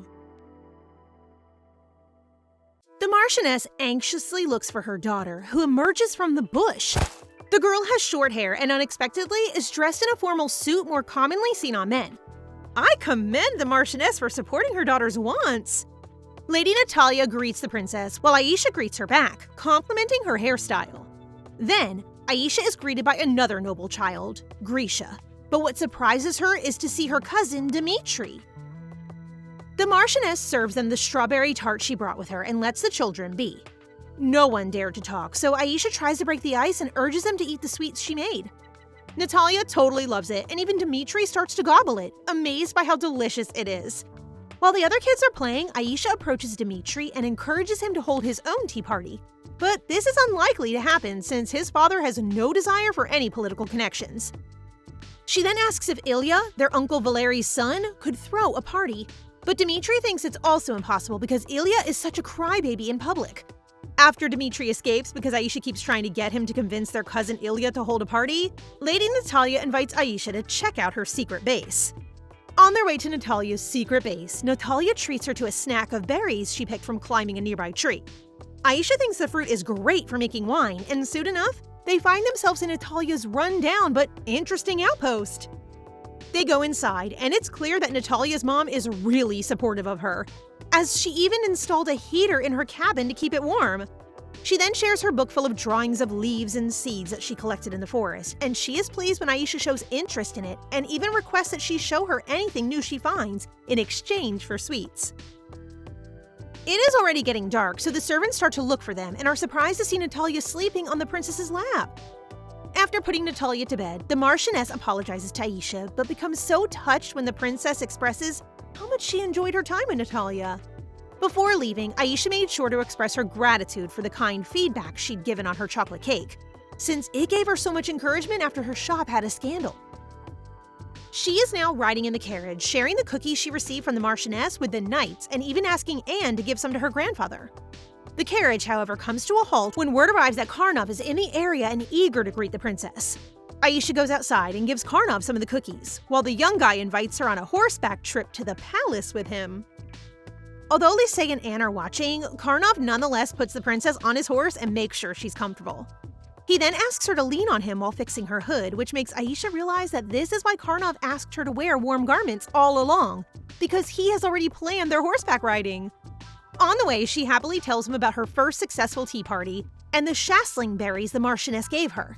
She has made a new friend and even talked Dmitri into inviting her to the tea party he's throwing with Ilya. They move on to discuss their spirits, with Karnov having realized the fluffy chick is her spirit and wondering why she has been hiding this fact. Observing Karnov's soft aura, she reveals that she hid her spirit to prevent being perceived as a threat to Alexei, which would make Karnov suspicious of her as well. The two agree to keep their spirits hidden, and while they're at it, Aisha requests that Karnov assist her in making liquor by speeding up the aging process of the wines. Genius! Meanwhile, Dmitri begins to convince Ilya that they should have a party and invite their cousin Aisha. Their fathers are watching them, and Maxim is pleased that his son Dmitri appears to have enjoyed himself at the Marchioness Tatarich's tea party. Valery, on the other hand, believes that because the mother-daughter duo is known to be rather tough, they must have bullied Dmitri. Maxim is now aware that he made a mistake by bringing up Tataricha, as the Marchioness is not on good terms with Valery because of the trouble she caused for his business. Turning the conversation to their brothers, he praises the remarkable talents of Yurie and the late Crown Prince, but both ended up miserable in some way. This is to warn Valery against seeking greater power, but Valery, as usual, ignores his advice. So Maxim lightens the mood, convincing Valery to throw a tea party for Ilya and invite their niece, Aisha. Aisha tries on the dress the Marchioness gave her and decides to wear to Ilya's Karam game party. Alexei compliments her dress and tells her to bring guards, and this time, instead of refusing, our girl gladly accepts. Things have changed, and she is no longer terrified of the Crown Prince or Karnov, which makes her very at ease. However, before Alyosha leaves, he mentions that Ilya's party could end up being rescheduled because her uncle Valery is currently struggling after his breadcrumbs business was forced to close due to bugs discovered in them. Aisha and Olga are currently in the kitchen, and the Baron reports that despite the success of their store, she is worried that the buzz surrounding their products may die down in a few months. Aisha seems unconcerned about the drop in sales and inquires about their chocolate, which is also not selling well since no one knows how to make cakes. Our smart girl has already devised a solution, which is to make their cake recipe public while continuing to sell them in a cupcake version with the recipe instructions. Aisha also mentions that she would like to work with the painter who created their signage again to design their cupcake packaging. Olga is now jotting down everything she said with great enthusiasm, thinking it was a fantastic idea. Now that they are giving away her recipes, Aisha can now sell baking powder, aka Phoebe powder. In the meantime, Alexei and Karnov are sipping tea, and our girl's beloved cousin mentions that Aisha will be attending Ilya's upcoming carom game party. Alexei is concerned that Aisha will be in danger when she's around Valery, so he gives Karnov a bright smile, knowing he has also been invited and should come along to keep an eye on Aisha. Karnov thinks it's tiresome, but boy, he can't hide his blush. Aisha is surprised by the large number of children attending Ilya's tea party and wonders how her uncle Valery can afford to throw such a big party after his business failed. If you ask Phoebe, it is obvious that Valery is trying to cover up his failure. Ilya is hesitant to greet her upon first sight, but is relieved and appreciative of her presence. She greets him as well, and even after Dmitri walks over to join them, because he overhears them joking about him, she continues to tease him. How adorable. Natalia joins them as they're about to enter the mansion and announces that she also knows how to play the carom game, a game in which you use a long cue to strike the balls in order to score points on a large green cloth cover table. Basically like billiards. And our girl is actually a genius in this game. Natalia offers to demonstrate how to do it and cheers for her friend. But when Aisha's turn comes, everyone is taken aback by how perfectly she hits the balls. All eyes are on Aisha, and she ends up winning the game when Karnov arrives, which astounds everyone. She knows Alyosha sent him, so she introduces him to her friends so they don't feel threatened by his presence, and she encourages everyone to play carom together.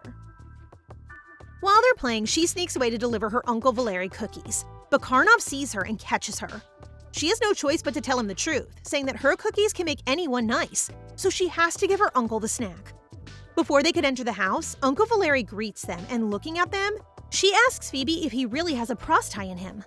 Phoebe is surprised that the prostai is deeply rooted in his soul, which causes Aisha concern about the efficacy of her cookies on him. However, Phoebe reassures her that the cookies will work because she has someone who can help her, Karnov. Aisha tells him she wants to meet her uncle personally and hands him the cookies. And fortunately, Aisha's uncle invites him in for tea before they go. She tells him the ingredients of the cookies she made and hopes her uncle will eat them. Karnov starts to grab one cookie as her uncle does too. Aisha watches with pleasure as her uncle Valeri munches on one of her cookies. She then asks Phoebe if her uncle is a good person at heart, to which Phoebe replies that he has always had a bad personality, and that it is the prostai that causes him to act in a malicious manner. As he eats, he compliments how delicious it is, even suggesting that she make cookies as a gift for the Emperor's birthday celebration. Soon after, her uncle departs, and Karnov notes that Valeri does not become nicer, and she explains that it will not work after one time. She needs to keep sending him desserts to weaken and totally remove the prostai. After the party, Aisha asks Karnov to assist her in her kitchen and shows him the shaslings that are completely ripe today. She intends to make a liquor out of it, and she's certain it'll be excellent. When she's done, she asks Karnov to use his power to age the wines to 1, 10, and 30-year-old liquors. But he's hesitant to do it because he's afraid of messing it up. So she holds his hands to reassure him, and when he's done, she's ecstatic because it's the first time she's ever made a liquor that actually smells good. She's about to taste the finished product when she remembers that there's still minors who aren't permitted to consume alcoholic beverages. So she delegates the duty to Pavel and Lisey and plans to give him a bottle to share with his grandma if they say it's delicious. Karnov confronts her, accusing her of taking advantage of him because he did as he was told, and now she's kicking him out without giving him anything in return. But she quickly retorts that she gives him sweet memories of having fun together. And since he shows no sign of emotion, she offers to give him a lime pie or a walk to his house. With a smile, he accepts the pie. Aisha tells Karnov that she will make him a large pie and give it to him along with the liquor, but he wants some kind of token of her promise. She looks around the kitchen but can't think of anything appropriate to give him until he suggests that he will have her hair ribbon as a token of her promise, and she gladly gives him both of her ribbons. Meanwhile, a servant reports to Marquess Valeri that Ilya is pleased and surprised by the large number of guests at his party. The servant also reports that Ilya wants to have another gathering for the carom game, but the Marquess dismisses his request, telling the servant that someone will surely invite his son now that he is closer to the other children, and orders the balls and cues to be thrown away. Marquess Valeri drinks in his room while expressing his rage to his nephew, Alexei, because he believes the latter assists Marquess Tataricha in reporting about the insects in the breadcrumbs he is producing. While thinking about the situation he is in, the thought of Aisha flashes through his mind, and he is surprised why he suddenly thinks of her. Inside Aisha's kitchen, she lets Baron Serato, Pavel, and Lisey test the vodka sheet is prepared. And as they sip it, they are amazed at how good it tastes. And the level rises as the liquor ages. Baron Serato even offers to promote it as a new product, but she declines, explaining that the production process is difficult since sashlings only grow at Marchioness Tataricha's estate, but she does give them each a set of 3 as a gift of appreciation for their support and assistance. Aisha is currently creating her lime pie for Karnov, and she made 2 pies to share with the painter who is going to draw her portrait. But when the painter arrives, he glares at her and refuses to bow, which surprises Aisha. Aisha can't believe the artist actually offered to paint her portrait, given how much he obviously dislikes her. To lighten the mood, Aisha has Lisey serve him tea while she prepares a lime pie for him. And just to be sure, she asks him if he doesn't like anything sour, but the man responds that he likes everything except liars, as if insinuating that Aisha is a liar. He is lucky that Aisha is patient, so she decides to sit down and have a little chat with him. The painter's name is Mayura, and while she appreciates his letter complimenting her cake, she asks him to leave after eating since he clearly doesn't want to paint her. However, Mayura's face changes as he tastes the pie. He can't believe such a little child created it, and he immediately requests that Aisha bake him the famous chocolate cake. When Aisha finally finishes baking it for him, Mayura eats it and immediately apologizes to her on his knees for being disrespectful. He explains that he thought Aisha was lying about being a baker in order to have him paint her a portrait. And then he reveals his true name, the famous Mura Ailau. Now that the issue has been resolved, Mura requests that the princess pose comfortably while he sketches her, and both Aisha and Lisey are surprised by the outcome, considering that it's still incomplete and will take Mura 2 weeks to finish the painting. Aisha then hesitantly makes another request, asking Mura to create a portrait of her grandfather as her birthday present for him. Since this is at Aisha's request specifically, Mura has no choice but to comply. He then finds a draft painting of Aisha's cake, which impresses him with the artist's ability, so Aisha plans to set up a meeting between Mura and their shop painter. Phoebe scolds Aisha that night for being so busy recently that she could pass out at any second. She spends her free time making snacks for Valeri and Ivan to help them get rid of their pastries. She recalls Phoebe saying that the pastries were taken into 5 pieces, and since the pastry appears to be gone from the Noctis elf, there are 2 more pastries left. Then she discovers that Phoebe previously dealt with 1 pastry 10 years ago, making her question where the last one is, but Phoebe can't tell her yet. It's clear that this fluffy bird is a terrible liar since Aisha caught on that he seems to know something, as if he had gone back in time but is now unable to tell her about the future. Now that she thinks about it, Phoebe also mentions that Karnov's spirit is currently weak after using so much power, and her theory tells her it is because it turned back time. If this is the case, she did not reincarnate as a character in a novel, but has actually gone back in time, which is why she has the memories of the real Anastasia. Phoebe cuts her train of thought and yells that she is the real Anastasia, which gives her another theory that there once was a fake Anastasia. The fake must have possessed her body and become the villainess, but before Aisha can ask Phoebe more questions, she finds him on the verge of dying. Phoebe appears to be unable to offer any further information, so Aisha ceases the interrogation and allows him to rest. Our girl basically dropped the bombshell on us all in one sitting. The next morning, she receives Karnov's second letter to express his gratitude for the wine and pie, and this time he includes beautiful blue ribbons as a gift. General Ekaterina, Karnov's grandmother, pays a visit to the Emperor in his office, where she and the Emperor discuss how Sir Nayland has returned as captain of the Empire and is currently instructing a pupil at their granddaughter's request. Speaking of Anastasia, the Emperor receives a word that she's coming to give him cookies. Aisha is surprised that the Emperor has a guest, and though it is her first time seeing the general, she guessed that she is Karnov's grandmother. Ekaterina is startled since they don't resemble each other, but Aisha disagrees since her eyes are so similar to Karnov's. She's about to leave when her grandfather stops her, but he lets her go since he assumes she is busy. Aisha, however, turns the tables, claiming he is the one who's always busy and doesn't even play carom with her. The general smiles as she recalls playing carom with Karnov in the north, prompting Aisha to come up with the brilliant idea of playing carom on the Emperor's birthday. After Aisha leaves, the general wonders if the Emperor thinks the young princess takes after his son, Prince Yurye, but that doesn't seem to be the case. Unlike Aisha, Yurye was actually interested in the throne but passed up his chance to give it to Alexei and decided to flee the palace to bury his yearning.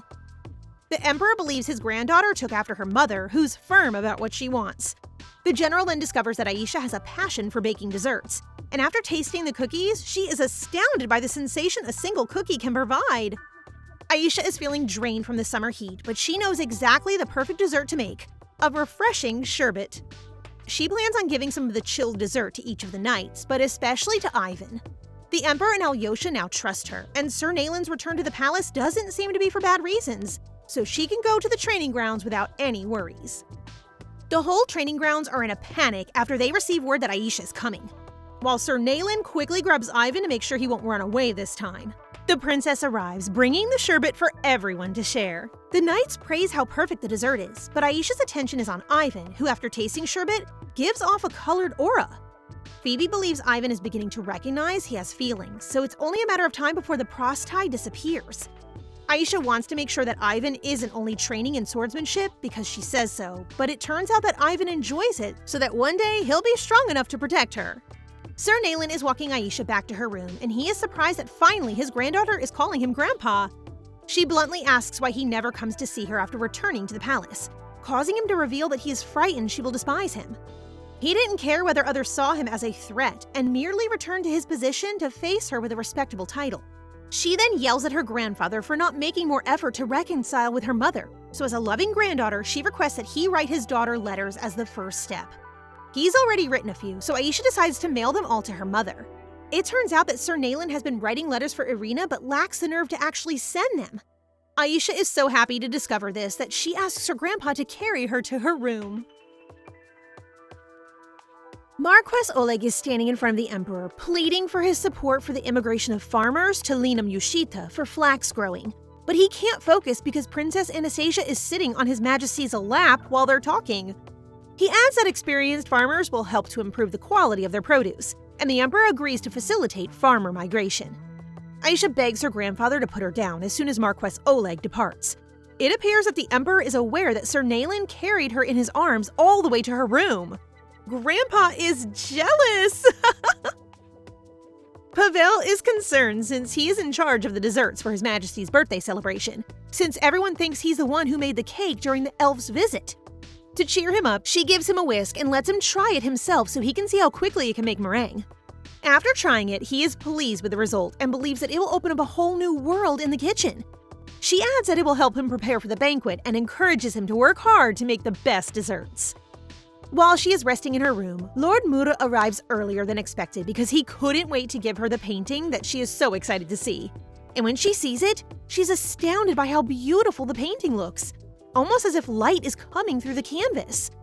They are still talking when the pastry shop signboard painter arrives.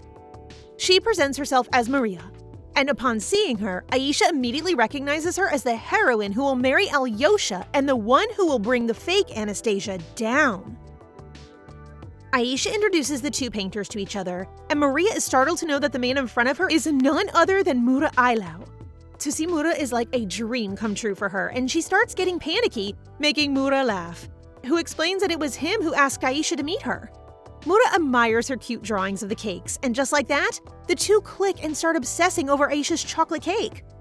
The celebration for the Emperor's birthday surprised Aisha, as it is more fancier than anything she's seen. Concerned that she hasn't prepared a gift for their grandfather, Dmitri approaches her, and before she can respond, he hands her a brooch that she can offer as a gift. Knowing that Aisha's parents aren't with her, he wants to look after her in their absence. What a cutie! They witness nobles beginning to hand over gifts to the Emperor and Ilya, who has arrived alone. In his father's stead, Ilya offers the Emperor a lavish sword, which he clearly does not like since luxurious things don't amuse him. Then the Emperor receives a winter overcoat from Prince Maxim and his son Dmitri, and Phoebe observes that the brooch Aisha receives is part of the coat set. Phoebe acknowledges that the once arrogant cousin of hers is now trying to protect her, which makes Aisha smile. The Crown Prince and Princess Anastasia stand together to present their gift. Alexei brings out a fig tree that is only known to thrive in the south, but his present is specifically cultivated and bears fruit that is richer in flavor than any other of its kind. When the Emperor sees that Aisha too wants to try the fruit, he laughs as the three of them eat it. The Crown Prince intends to grow the trees in the Empire's greenhouse, which has received praise from the Emperor. Finally, it is time for Aisha to reveal her gift, which everyone is looking forward to seeing. The portrait's realism impresses the Emperor, but the discovery of Mura's signature at the painting's base takes him by complete surprise. Even the nobles can't believe that a 10-year-old drove Mura Ailau, a genius who hasn't painted in a long time, to create an incredible work of art. Aisha shares that she is friends with Mura, prompting the Emperor to recognize her potential after so many people tried and failed to get Mura to paint again. The Emperor considers her gift so valuable that he wishes to grant her a wish, and Aisha gladly accepts his offer. Everyone is now having a good time, except Dmitri, who is alone on the side looking down on himself and thinking that Aisha is truly something.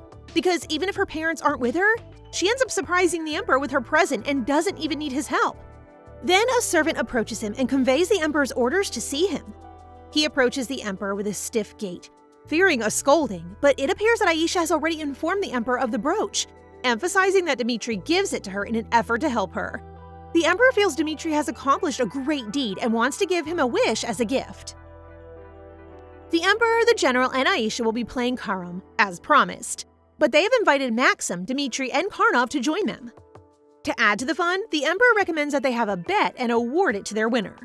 The Emperor bet his newly built mansion, making the general wager to take care of the mansion's landscape since her spirit is the spirit of sand, which can govern Earth. Maxim bets to do the interior design. Dmitri bets sugar, and Karnov wagers the wooden knives made only in his domain that are wonderful for cutting cheese and fruits, while Aisha wagers to give the winner her homemade cake. Their wagers are so high that Aisha, the billiards guru, ends up taking them a little bit seriously and winning. The next day, Aisha is having tea with the Emperor, who wishes to host an exhibition of Mura's two paintings.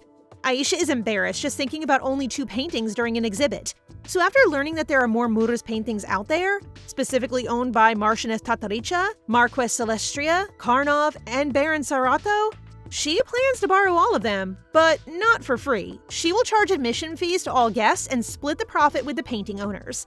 As for the location of the event, she's going to use the mansion that she won in the carom game. Her idea is so thorough that the Emperor cannot turn it down. The Emperor then reminds her of the wish he wants to grant her, but Aisha refuses to use her request just yet. It has to do with her pastry shop, but she intends to inform him once the season changes to fall. Well, speaking of seasons, Aisha musters all of her courage to request permission from her grandfather to attend her parents' birthday in the winter. The Emperor does not say anything, leading Aisha to fear that he will not allow her to visit her parents. But she is surprised when he does. Aisha is overjoyed and rushes over to hug the Emperor. The Emperor is at a loss for words, so his spirit, Shamal, advises him to hug back, which he joyfully does. Karnov sends Aisha his third letter, suggesting that he will lend his painting if she lets him look at her portrait first. Aisha has no choice but to let him stare at her portrait, making her really embarrassed. And after he's done looking at it, he gladly lends his painting. Karnov already guessed that she would contact Tataricha and Serato to borrow their paintings. And since she's not close to Marquess Celestria, father of Grisha, the shy boy at the tea party, he offers to help her contact the Marquess. But he wants something in return. A wish ticket with Aisha's signature to promise that she will grant his wish. She initially refuses, saying that she wants to grant his wish right now. But our girl can't really convince Karnov, so she ends up writing a pledge of one wish. She wants to add an expiration date since Karnov might forget to use it, but gets surprised when he wants the wish to be valid for 10 years. Is it to ask her for a date? A marriage? Can't wait to find out. Aisha then meets with the Baron, who shows off the new equipment she bought at a cheap price from Valeri's closed breadcrumb factories. Maria, who has been working on the packaging for their PB powder, has reported that she's nearly done. Olga believes Maria has been working with Mura recently since her painting style has improved. And according to what she has heard, Maria has been staying at Mura's building. While they are talking, Aisha has finished baking her apple tart tatin with whipped cream on top. And Olga is more than happy to devour it. Then, when Aisha inquires as to whether or not she has recently been shopping and purchased Mura's painting, Olga becomes extremely worried and hurriedly apologizes to her. Olga admits that many nobles look down on her simply because she's a merchant. So after their business became successful, she purchased one of Mura's paintings to improve her status. It's not like she did anything wrong, so Aisha calms her down and explains that she merely wants to borrow the painting since she will be hosting an exhibit featuring Lord Mura's paintings. She also plans to make confetti snacks, which are chocolate-covered nuts, as freebies for her exhibit guests. Olga suggests they sell it, but our girl would much rather share it with others. Besides, if people like the chocolate, they may end up buying more of it. Aisha stops by Marchioness Tataricha's home the following day, where she sees Natalia having fun with her ball. She is hesitant to approach Aisha, and when the Marchioness sees the children together, she assumes that her daughter has made a mistake again. Aisha apologizes for coming without notice, and while Natalia changes into a different outfit, her mother makes them tea to go with the dessert Aisha prepared. Marchioness Tataricha asks about the liquor she was given and raves about how tasty it is. Then Aisha begins to reveal the true purpose of her visit, saying that she is curating an exhibition of Lord Mura's paintings and would like to borrow one of her own. However, they are interrupted by Natalia's arrival, and everyone's attention is diverted to the apple tart they are eating, so she doesn't get to hear her answer about the painting. While walking back to her carriage, Aisha interprets the lady's silence on the painting as a form of rejection. But Marchioness Tataricha calls for her before she can leave and tells her that she's willing to lend her the painting but got totally focused on the dessert earlier. Aisha expresses her gratitude to the lady by hugging her. When the servant comes in to announce Karnov's arrival, Aisha is in the middle of preparing her chocolate confetti when the hot syrup splatters all over her. Karnov promptly lifts her and makes her wash her hands, sighing in disbelief that her scream was the first thing he heard upon entering the palace.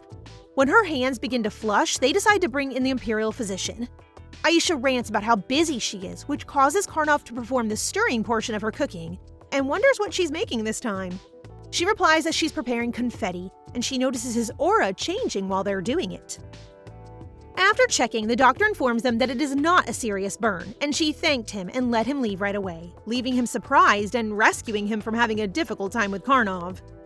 Aisha wonders about Karnov's sudden visit, and she is pleasantly thrilled to learn that he has excellent news for her. After learning that Marquess Celestria will lend his painting for her exhibition, she expresses her gratitude to Karnov. She is relieved that she finally has enough artwork for an exhibition, and now she only needs to figure out how to get people to buy tickets and hand out confetti. She informs him that she is arranging something with Baron Serato, and that when she finishes the exhibit, she will visit her parents, which surprises him because he was unaware of her plans.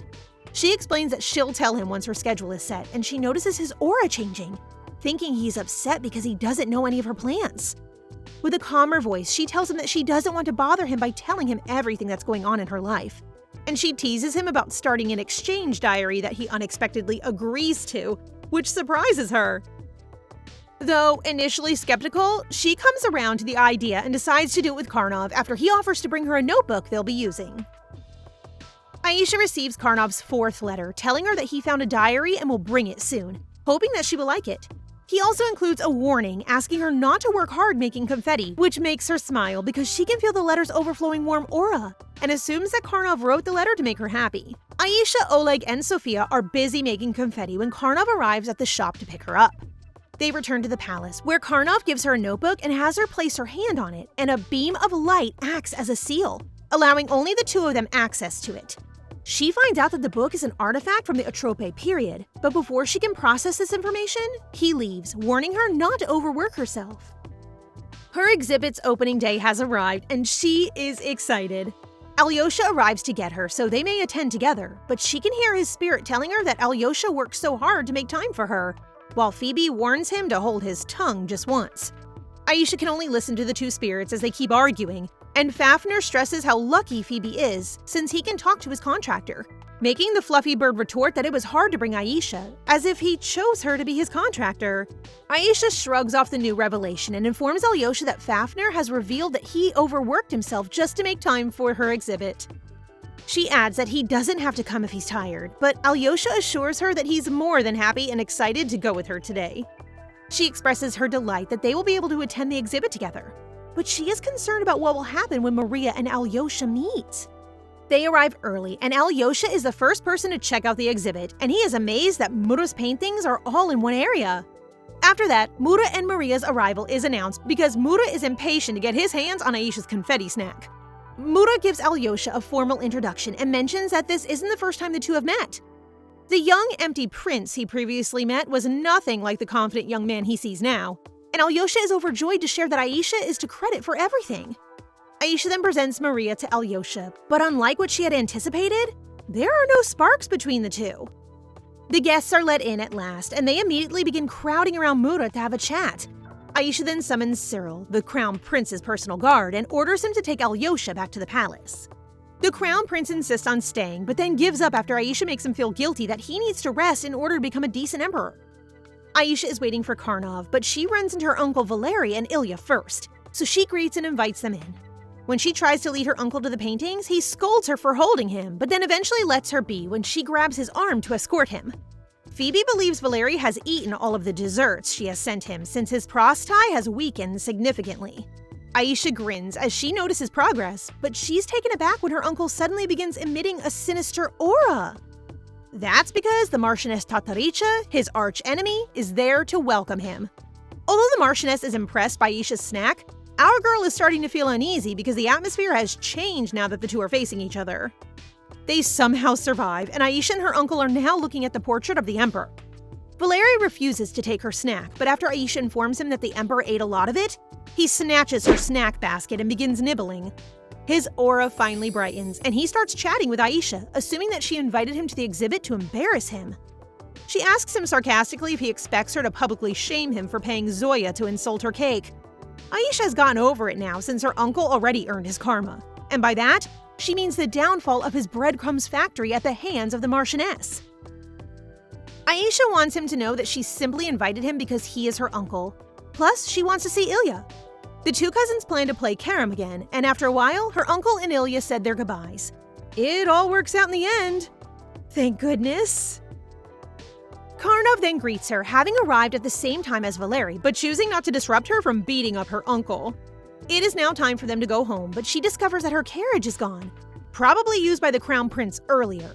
So she tries plan B, which is to borrow Karnov's carriage, only to be lightly poked in the head while Karnov informs her that he came alone riding his horse.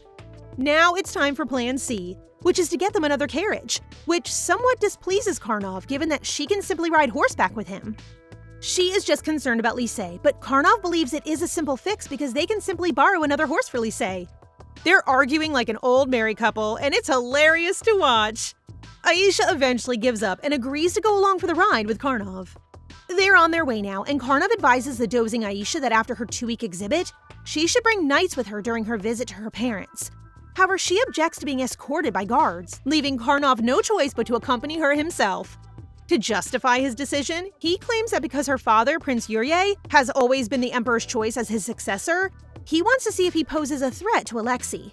If this is the old Aisha, she will overanalyze the situation, but after getting to know Karnov, she knows he is lying. He can't believe Aisha is suspicious of his intentions, as if assuming that he'll accompany her due to romantic feelings. Karnov is taken aback when Aisha tells him straight out that she had believed he liked her and worried about her at first. But that isn't the case now that he has brought it up. She doesn't bother waiting for an answer from Karnov before agreeing to take him for whatever motives he may have, and dismounting from his horse now that they are so close to the palace. Baron Oleg reads the flattering article about Aisha's exhibition and congratulates her on her accomplishment. Oleg then shows her the sample packaging of their PB powder, and Aisha finds it really pretty. However, the design features an angel illustration that looks strikingly similar to her, making her really embarrassed. Aisha believes Oleg's face should be on it, but the Baron reminds her that she is the one who trusted Maria, a nameless painter, and it is only fair that she be the face of the product. As our girl is busy packing her things, she receives a surprise visit from her grandpa, who looks a bit sad to see her packing so much for just a few days at her parents' place. Aisha casually shares that dresses are thick and mentions she might need to sleep outside during the trip, which leaves the Majesty puzzled. After all, why would anyone want a princess to sleep outside? This makes our girl respond that she actually slept outside during her trip to the imperial palace, which causes the grandpa to feel a bit guilty and let out a sigh before letting her be. Before he can leave the room, Aisha asks him to hand over the letter, reminding him that writing her a letter is part of the fun punishments for all the losers of their carom game. Grandpa can't believe that his granddaughter is asking for more, especially since he's already given her his vacation house. However, our little cutie just brushes off his comments, knowing that he also has the letters from the other players in their last game. After some time, the letters finally arrive, and she starts to suspect that the Emperor might have read them. This leads to a bit of bickering between the two, but Grandpa just can't seem to win against his beloved granddaughter. In the end, he admits that he only read the letters from Maxim and Dmitri. Aisha feels upset, thinking that the Emperor suspects that she might team up with her uncle Maxim. However, the Emperor quickly reassures her, explaining that his concern comes from a place of care. She may not be interested in the throne, but he worries that his son Maxim might be different. Maxim didn't give up on the throne because he didn't want it. Rather, he understands that he may not have the abilities needed to succeed. So the Emperor believes it's best not to give him any false hope. If that's the case, Aisha thinks the Emperor should inspire Maxim with new ambitions. She also criticizes him for his lack of affection and compliments, because if he had them, Maxim might have already discovered what he wanted in life. I love how direct she is. She knows that her grandpa craves love from his children, so she encourages him that it's never too late to be a good father. With that said, she cheerfully asks her grandfather to write a letter to her dad. As a start for his resolution to be a better father, which he agrees to, but with one condition. If Aisha can get him their response, he'll send a letter, but our girl is unsure because they may not respond, prompting the Emperor to state that she needs to figure it out before leaving the room. That evening, she reads the letters, and the first one she opens is from her cousin Dmitri. He mentioned that he won't play carom with her anymore. Maxim sent a note telling her to take care on her trip and to say hello to her parents for him. She chuckles a bit when her uncle mentions that he always beat her father in carom, meaning that she might take after her mom. After that, she opens a letter from her grandfather, who praises the cookies she made and adds a reminder that she should bring 3 knights on her trip. General Akaterina also praises the liquor she gifted, saying it's the best she's ever tasted, which brings Aisha so much joy to read. The last letter is from Karnov, and in it he goes on about how delicious the chocolate, liquor, and carrot cake are. Aisha finds this quite odd since he usually writes in a more straightforward way. She then looks at the second page of the letter and starts laughing so hard that the letter drops off her bed. PB gets curious, so Aisha shares that she playfully teased Karnov the other day while riding the horse. It seems he felt bad about it, as he mentions in the letter that he will join her on her trip, not to check on Prince Yurye before apologizing to her. She gives the letter a gentle kiss as she accepts his apology. The next day, Aisha is surprised when Karnov arrives so early in the morning. Well, not really that early since it's already 10 a.m. She notices that the colors around Karnov are dark, which makes her think he might be feeling worried and anxious. Do you know what could be causing that? Aisha didn't write back to him, and that's why. Sir, Professor replies, please invent phones and Wi-Fi first. Aisha chuckles and shares that she had actually replied to him in her mind, but forgot to put it down on paper. So she decides to express it out loud now and happily says that the apology is accepted. So another reason he stopped by was to see if she had made up her mind about which knight she would take along on the trip. After learning that she intends to bring Bethelnick, Anne, and Ivan along, he lets out a deep sigh. As a princess, he feels she should be accompanied by the finest knights rather than a trainee like Ivan. This makes Aisha share that she has a reason, and while she's not entirely certain if he should be in the loop, she asks Karnov if he's heard about pastries. After explaining to him, he now realizes that Aisha has been trying to give snacks to her uncle to help him with the pastry, which only solidifies his choice not to bring Ivan along, as he might pose a danger. Aisha quickly stands up to explain to Karnov that her uncle Valeri's tough personality is just part of who he is, but that's not the case for Ivan. He was simply born a half-Nautics elf. This means that she is bringing along Ivan just because she wants to treat him to more desserts and snacks, which leaves Karnov slightly speechless as he processes her unusual reasoning. The day has finally arrived, and the Emperor chooses to watch Aisha leave from his balcony, prompting Shamal to suggest that he should at least bid her farewell. However, the Emperor is at a bit of a loss for words. If he says come back safely, it might come off as if he's ordering her to return against her wishes. On the other hand, if he says, have a nice trip, he fears she might not return at all.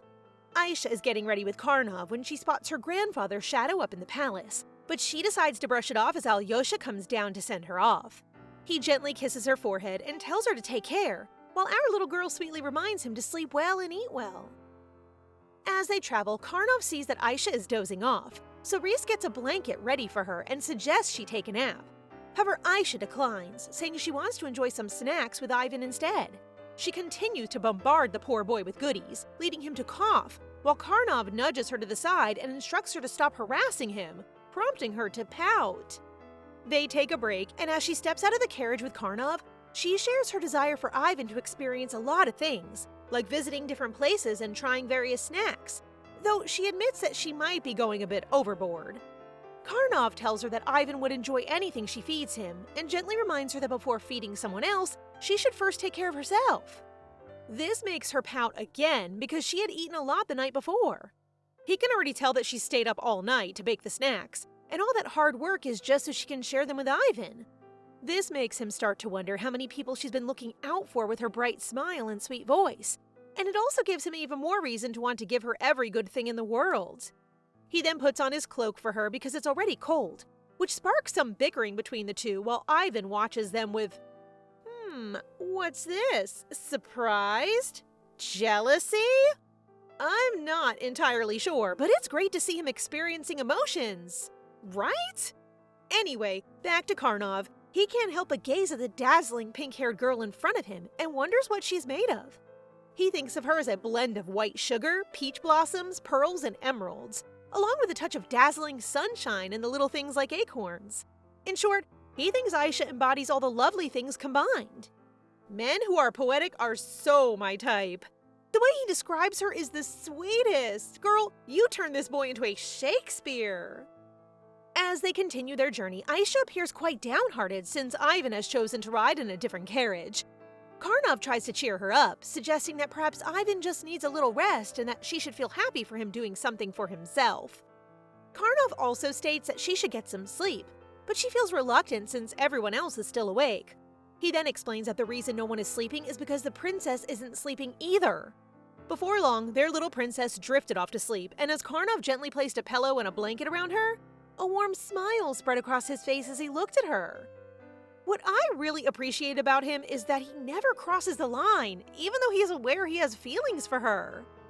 Her parents are overjoyed to see her, and Mommy can't help but scoop her up and twirl her around with excitement. After that, Aisha introduces her companions, Karnov and Reese, whom they already know since she is her mom's friend and her guards. That night, Aisha goes to Karnov to give him a blanket, but he's busy looking out the window to see if the townspeople are still watching them. She believes it is normal since her family is poor, and the fact that she arrived in a carriage with guards must have shocked them. But she is confident that nothing will happen because they all fled in fright after Karnov's glare earlier. She keeps teasing him that Karnov needs to advise her to stop or he will transform her into a grandma. But she thinks it isn't such a bad idea, causing him to just sigh. She then decides to let this grumpy boy sleep now, but worries if he's okay sleeping alone. So this time, he playfully teases her to see if she will tuck him into bed. But my boy really can't win against her since she just teases him back while pretending to be worried and asking if he wants Grandma Aisha to tuck him in. Their relationship is just adorable. In the yard, Ivan, who is sandwiched between the two loud sleepers, is unable to sleep because he keeps thinking about how Karnov placed his coat on Aisha earlier. Oh, this boy is jealous, isn't he? Meanwhile, Aisha's mom, Irina, takes the chance to chat with Reese and feels so relieved to hear that her daughter is doing well in the palace. However, she's a bit puzzled about how that grumpy emperor permitted Aisha to visit them. Reese explains that Aisha is actually one of the emperor's favorite grandchildren, which is why he allowed her to come when she asked. Irina is feeling a bit concerned about Aisha arriving with Karnov, which leads Yurye to ponder that even though the emperor has moved on from his hopes for him to ascend the throne, there might still be someone who would be uneasy if he decides to go back to the palace. Since his daughter has settled into the palace, the crown prince might have been a bit worried, so he possibly asks Karnov to check on him. However, Reese quickly reassures them not to worry, as both Karnov and the crown prince are quite close to Aisha. Irina and Yurye are skeptical since the children in the palace are not ordinary children. But how can Reese explain that the children in the palace are all becoming friends like in a fairy tale? She simply smiles, hoping that they'll believe it one day. The next day, Aisha surprises her parents with a huge mansion. But instead of feeling happy, her parents are concerned that the emperor might be involved. Thankfully, our girl is ready for this situation, and she has Reese to share all the evidence and articles showcasing the hard work their daughter has put in. Irina feels so moved that she hesitates to accept the house from her daughter's hard-earned money and suggests selling it instead. This makes Aisha feel sad as she reflects on how hard she worked to sell cakes, only to see her thoughtful gift being considered for sale. Yurye says they want her to spend the money on whatever makes her happy, but Aisha says it's them living in the house she bought, so in the end, her parents happily accept her gift. That is every child's dream, to one day give back to their parents. She is such a good daughter. Karnov glances around the new property and is surprised to see a training hall in the backyard. He then notices Ivan practicing, but he can't help but give him a glare. After all, this is someone Aisha made into a trainee, brought along on a trip just to be fed, and now he's helping her with that. Karnov notices that Ivan has been getting better at swordsmanship, and he thinks Ivan might be doing it to become Aisha's personal guard. When Ivan doesn't deny it, Karnov is sure Aisha will be pleased to hear this, but there's something about it that stirs a feeling in him. Karnov decides to ask if Ivan ate all of the snacks Aisha gave him, only to discover that Ivan didn't eat them because he wants to keep them all. Karnov explains that Aisha will be disappointed and think her snacks do not taste good. So for now, he will explain what happened to the princess, but from now on, he asks Ivan to eat all of the snacks, which Ivan agrees to. Karnov hasn't heard Ivan speak for a long time, and he's sure Aisha would be delighted. He feels jealous, yet all he cares about is making Aisha happy. Yurye then shows up and requests to speak privately with Karnov to inform the young vice commander that he has no intentions of going to the capital and will not even attend his father's funeral. He also mentions that the one thing that could bring him back is if Alyosha becomes the next emperor. Yurye sighs because he lacks proof to persuade Karnov that he's sincere, prompting Karnov to correct the misunderstanding by explaining that he did not come to see if he wanted the throne, but rather to accompany Princess Anastasia. Plus, the crown prince is not concerned about it either. Yurye laughs since Karnov appears to be telling the truth, but he still finds it strange that an imperial vice commander like him came to accompany his daughter, prompting Karnov to clarify that the crown prince cares about his cousin. Yurye playfully teases Karnov about his friendship with Aisha, which makes him glance away and say that it's impossible not to be friends with the princess. As they head back, Yurye shares that he promised Aisha a flower crown made of white dandelions, but his crazy father took his daughter away, so he didn't get the chance to make it. With that in mind, Yurye asks Karnov to pick dandelions next spring and give them to Aisha, which makes Karnov curious about why he doesn't seem worried about him hurting his daughter. Yurye suspects that he might be acting this way because people are scared of the spirit of death, but he points out that if that were true, the population in the capital should have been cut in half. Karnov is taken aback, and even though Yurye is dressed in worn clothes, his noble aura shines through, making Karnov realize that Aisha truly resembles him. Aisha has just finished making a pumpkin pie, and it's the first time her parents will get to taste her cooking. As expected, they are pleasantly surprised and so proud of her for creating such an amazing dessert. Aisha then approaches Karnov to ask what he discussed with her father, to which he casually responds that he merely explains his motive for coming, which is to accompany her. If that's the case, she suggests that he act closer to her, which offends him because it implies they're not close at all and must pretend. Karnov is annoyed as he asks what their exchanging diaries means to her, but instead of responding, Aisha wishes to clarify with him that their relationship is genuine, which he confirms. She then notices a wonderful aura around him, which she blames on the pumpkin pie, but she is unaware that it is you, girl, who is making him blush. Aisha's parents have noticed that their daughter may be doing well in the palace because she appears to be happy right now. Irina is overjoyed to see Aisha wearing such lovely outfits that she knows they can never afford, and she becomes emotional when she discovers that the Emperor even built a kitchen for her since Aisha enjoys baking, which she had no idea about. They have never regretted leaving the palace life and are happy to say that they did everything possible to provide for Aisha. But they now realize that Aisha simply didn't ask for anything. They chose poverty, but their daughter chose none of it. That evening, Aisha hands her mom and dad 2 separate letters from their fathers, leaving them a bit puzzled. Her mom and dad are so happy that she found her dream in the palace, and it seems like everyone is treating her well, so they hope she can have everything she wants by living there. Aisha quickly denies this, because everything she needs and wants has already been given to her by her loving parents. This surprises them as they realize that being poor doesn't bother their daughter. She is a grateful child who is happy to have parents willing to give everything they have for her. It truly isn't about the material things. Hats off to her parents for wrapping her full of love. Who needs a treasure chest when you've got a heart overflowing? Aisha is finally heading back to the palace, and her parents comfort her, assuring her that everything will be just fine as they hand her their reply letters. She feels a bit emotional and asks her parents to write to her if anything happens, and Irina and Yurye happily promise to do so. Aisha is sleeping in the carriage until PB wakes her up and tells her to look outside. When she does, she is shocked and hastily covers the curtain before telling Karnov and Reese not to look. This only makes them curious, so Karnov wraps her in a blanket and they rush to the window and discover that posters of the PB powder with her face are all over the capital. Our guy can't help but stare before murmuring if he may take one of the posters, which prompts Aisha to tease him about it, leading him to explain that people are actually tearing them off the wall. When they return, Karnov pays a visit to his grandma, who surprises him with Aisha's poster. She did buy the baking powder, but what surprised Karnov is that she has a pile of the posters supplied by the Baron, and she suggests he take one while he can. As soon as she leaves the room, he blushingly takes one. In the end, he cannot resist.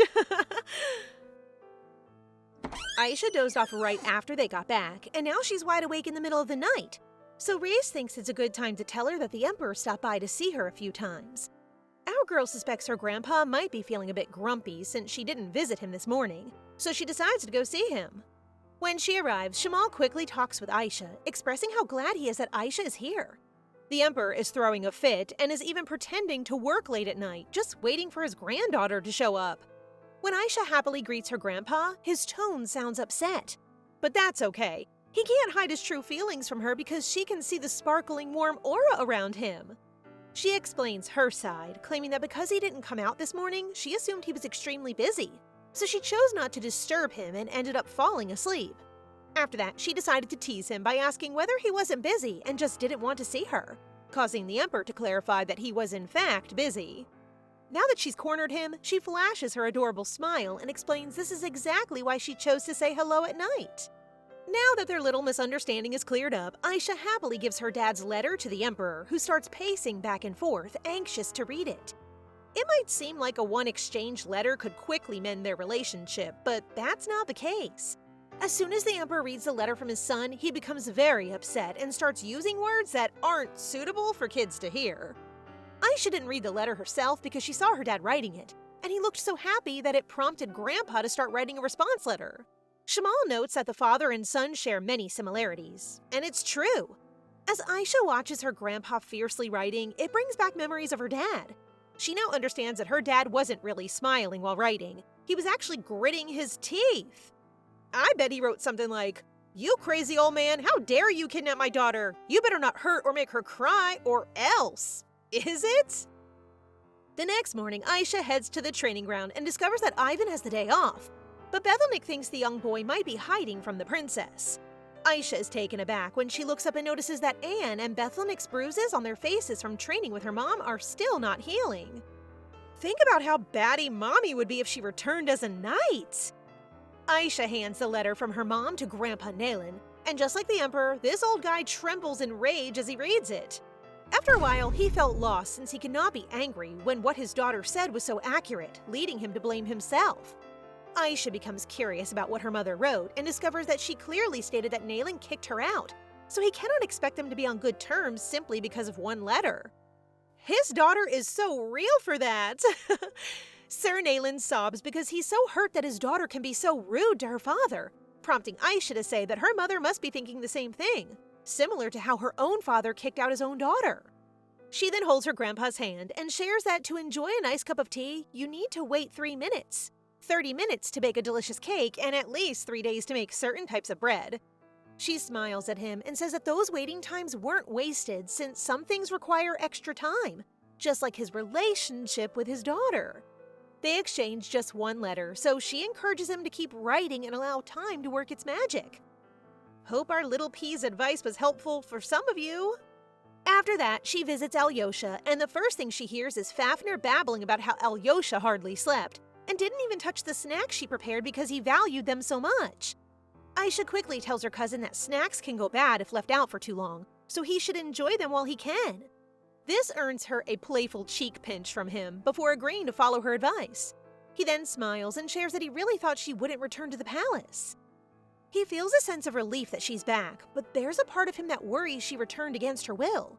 This leads Aisha to share that she actually wanted to stay with her parents, not because she dislikes living in the palace, but simply because her parents seem sad.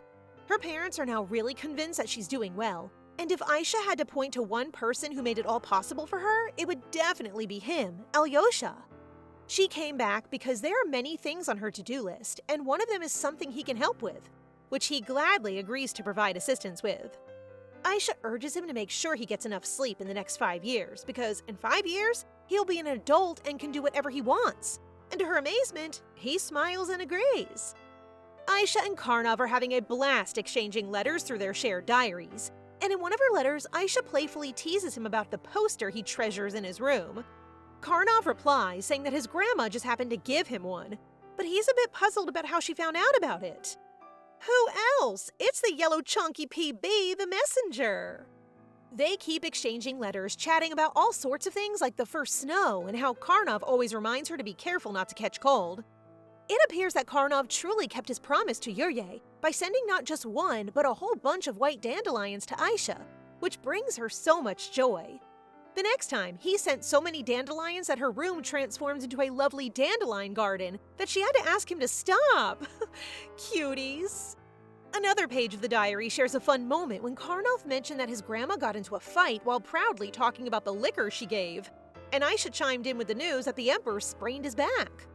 Time has passed, and the two have already exchanged 5 diaries, and my goodness, Karnov has grown into a truly fine young man! Our girl has been sending letters to her parents regularly, and her baking powder has sold so well that it's now a must-have in every kitchen in the capital. By now, she has collected 11 of Mura's paintings, and she has become even prettier at the age of 14. 4 years of time skip, which means Karnov is now 19 years old.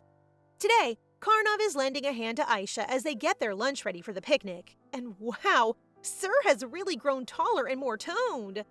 It's just the two of them, so Karnov is a bit puzzled about why she needs more plates. It turns out Alyosha was meant to join them, and seeing her cousin looking so down about missing out on the fun because of his crown prince responsibilities, she decides to make him a sandwich. Karnov suggests postponing the picnic, but Aisha finds that idea a bit inappropriate because she worries he might feel let down if their plans fall through. However, she discovers that it really doesn't matter to him at all, prompting her to express that she would be disappointed if any of their plans were to get cancelled at the last minute. She asks Karnov to keep that in mind, and he blushes as he agrees. Alyosha has a meeting today with Marquess Oleg, who has found success in his linen business. However, the poor crown prince's mind is quite distracted by his postponed picnic with Aisha. His aide even mentioned that he should have suggested to Aisha to postpone it, but Alyosha can't bring himself to suggest it, especially since he knows how much Aisha has been looking forward to it. In any case, his aide informs him that Marquess Oleg's daughter, who has been feeling unwell, is set to visit the capital with her father. He suspects that since she has just turned 17, they might be thinking about helping her make some new friends. Now that Alyosha has thought about it, Karnov's father, Duke Sedboyar, has a similar idea, and considering the two families' domains are near together, he believes something huge will happen soon. So, is this more of an arranged marriage or a friendship?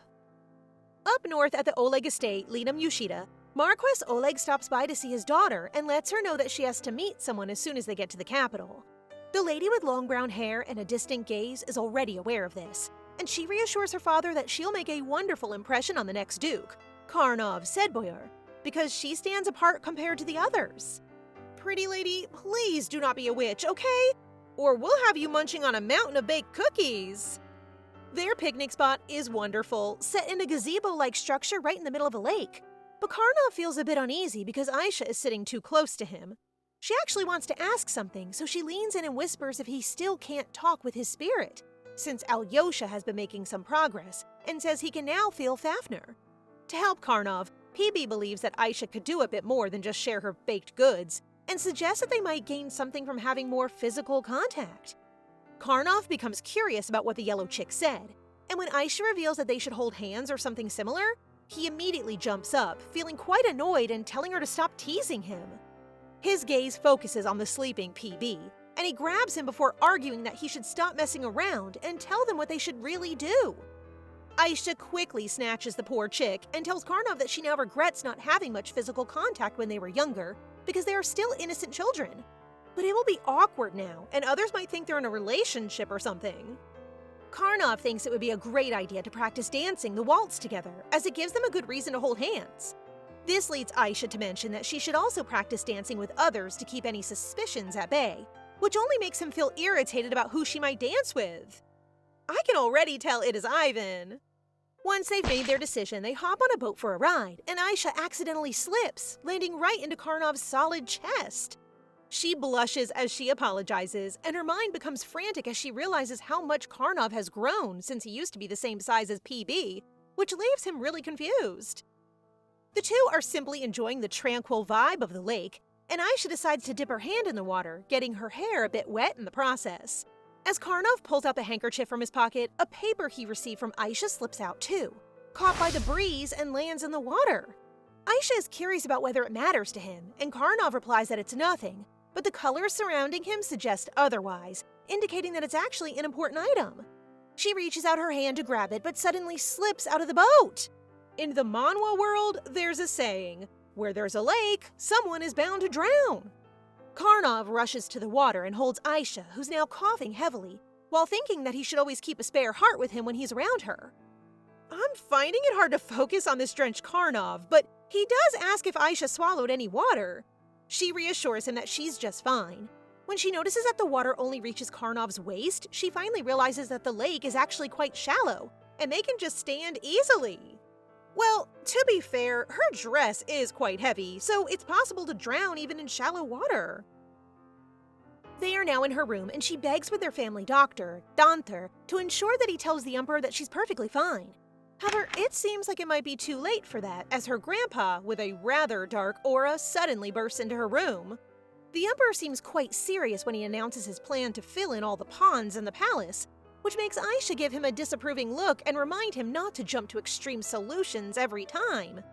She shares the details of what happened and how Karnov came to her rescue, which makes the Emperor really upset again because he's at a loss for what else to reward Karnov with, since he's already given him a prize every time he helped her. Anyway, the Emperor says that if she happens to fall into a pond again, he promises to fill in every pond in the capital. So now the fate of all ponds rests on her. Before leaving the room, he requests that she behave. Once her grandpa departs, Aisha hands back the small piece of paper that fell into the water and questions Karnov about what it is. He takes the paper from her, and our girl is taken aback when he doesn't say anything. He just slides it back into his pocket while smiling and says it's a secret, which earns him some playful punches from our curious not-so-little girl. I'm guessing that was the wish ticket she gave 4 years ago?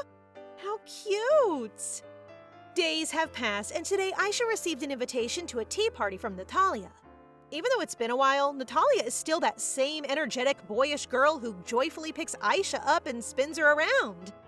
I'm glad these two are still good friends. As they stroll to the garden, Natalia shares with Aisha that they will have a rather unusual guest today. It's Marquess Oleg's daughter. When they arrive where everyone is waiting, Oleg's daughter, Ludmila Sadrin, introduces herself to our princess, and PB immediately gets so horrified upon noticing that the lady has a prosti. PB has heard that Lady Ludmila is weak and frail, which might be why she attracted the prosti, so he lets Aisha know that they should take care of it right away. Aisha is feeling quite exhausted from trying to get everyone to enjoy her food, so she states that if Ludmila turns it down, she'll just forcefully stuff it in the lady's mouth. PB agrees, which surprises Aisha, leading her to reconsider her words because it might be a bit too much. After a little while, the special dessert that Aisha made is served, and Natalia quickly enjoys one, leaving a bit of cream on the side of her mouth. Dmitri, with a bit of a frown, hands her a tissue to wipe her mouth and then turns to Aisha to ask why she even bothers making desserts for a tea party. He might seem like he's ready to pick a fight, but I believe he's just concerned about his cousin. However, his comments make Natalia think that he doesn't want the pastry, so she quickly grabs his, which leads him to take Ilya's dessert. Ludmila observes them with a hint of irritation and refers to them as unrefined, but she soon returns to her acting when Natalia approaches to ask if she will eat the dessert. Although Ludmila would rather not take it, she is unable to refuse to eat what the princess has prepared, so she makes the decision to put up with it until she's able to meet Karnov. She takes a bite, and because she is under the impression that the princess is just fooling around in the kitchen or something, she is taken aback by how delicious the food is.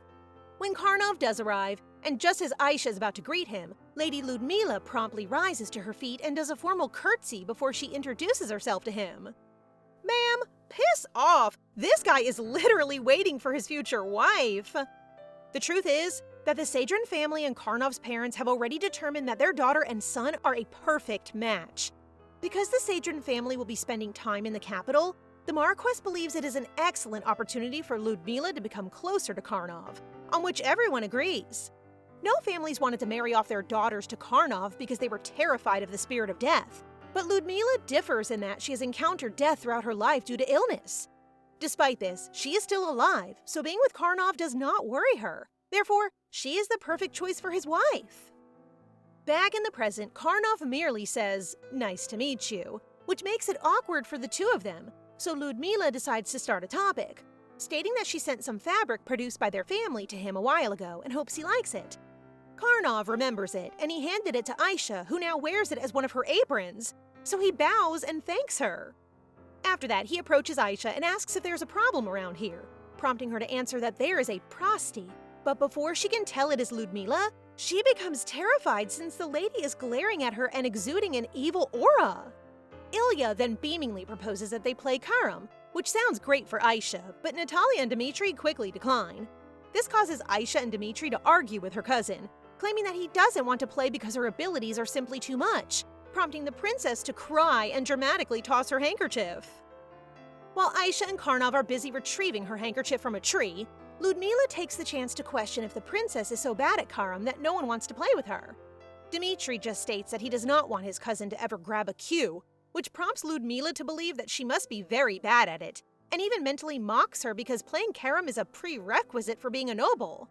Anyway, thanks to the princess, Ludmila is now sure that Karnov isn't as cold-hearted as the rumors suggest, since he is sweet and kind enough to spend time with the clumsy princess. She also believes that Karnov might be a bit shy, which could be why he hasn't wanted to meet her until now. The prosti is making her a delulu! Ludmila has heard that Karnov only goes to Natalia's tea party, which makes her think they're close, leading Natalia to give her that disgusted look. She then discovers that Karnov is only close to the princess, and they seem to spend time together every day. This leads Natalia to wonder why Ludmila has suddenly become interested in Aisha, wondering if the dessert might have changed her feelings. Ludmila feels a bit confused until Dmitri directly points out that they are aware of her earlier dishonesty, while Natalia thinks it would be a great idea for Ludmila to reach out to Aisha and see if she can invite her for a tea party next, so she can be forgiven. However, hearing this makes Ludmila tremble with anger, and she can't believe they expect her to apologize just because she wasn't truthful about a piece of bread. Ludmila calms herself down and informs Natasha that she only met the princess today and is not sure whether she will be invited to a tea party so easily. Natalia, as your easygoing lady, instantly stands up, calling Aisha, and announces that Ludmila wants to have a tea party with her, which makes Ludmila frantic. But our girl gladly agrees. Ludmila feels embarrassed right now, but she believes that becoming closer to the princess will give her another chance to see Karnov again. They are heading back to the palace, and Karnov asks Aisha if she intends to invite Ludmila over. Aisha replies that she does, as she has a fun plan to attack her with food. Aisha also notices that Ludmila seems to want to get closer to Karnov, even though he denies it.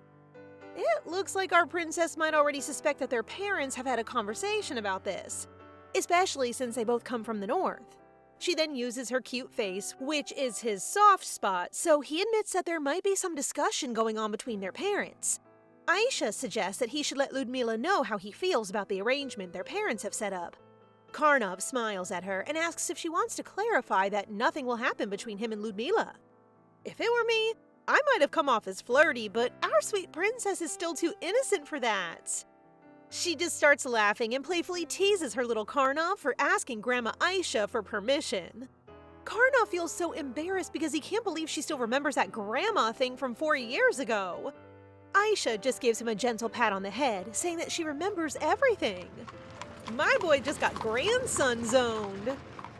Now that she remembers, Marquess Oleg's land, Linam Yoshida, has been doing well with their flax land, so she wonders whether Karnov's land, Lumen Vasilise, has had any positive news. She learns that Karnov's workers uncovered a mine and would deliver what they found to the capital soon, which makes her very happy because it implies they found the dazzling diamonds. She tells him that it was because of her that he picked the Lumen Vasilise, and as a reward, she wants him to give her a share of the valuables he discovered in his mine, which confuses him. He shifts the conversation and mentions that he will join her tea party to speak with Ludmila, which catches Aisha off guard since she believes this topic should be discussed privately. However, she finds out that Karnov is actually occupied with everything happening in Lumen Vasilise and the upcoming celebration for the Imperial Guards. Aisha takes his hand to massage it and notices that he's quite busy, so she suggests that they pause their horseback riding or dancing for now. This prompts Karnov to shyly confess that the reason he has no extra time for Ludmila is that he doesn't want to miss dance practice with her. Why is he being so cute? Girl, come on, take the hints! Aisha looks at him with a puzzled expression and replies with an okay before asking if she should keep massaging his hand. He shyly says yes, with an excuse that he wants to hear his spirit's voice. Today is the tea party, and she is disappointed that Alyosha is still unable to go because, when she checks on him, he is nothing more than a living corpse. The Imperial Guard celebration is keeping him busy, and Aisha wonders whether he will even have time to meet his future wife. PB comments that Aisha has already attempted to bring the two main characters together, but Alyosha and Maria are simply too preoccupied with their own matters. How can Alyosha find time to fall in love when even the little things, such as trees in the palace, require his attention as crown prince? This prompts her to playfully write him a letter recommending that he plant apple trees for the palace and have PB deliver it.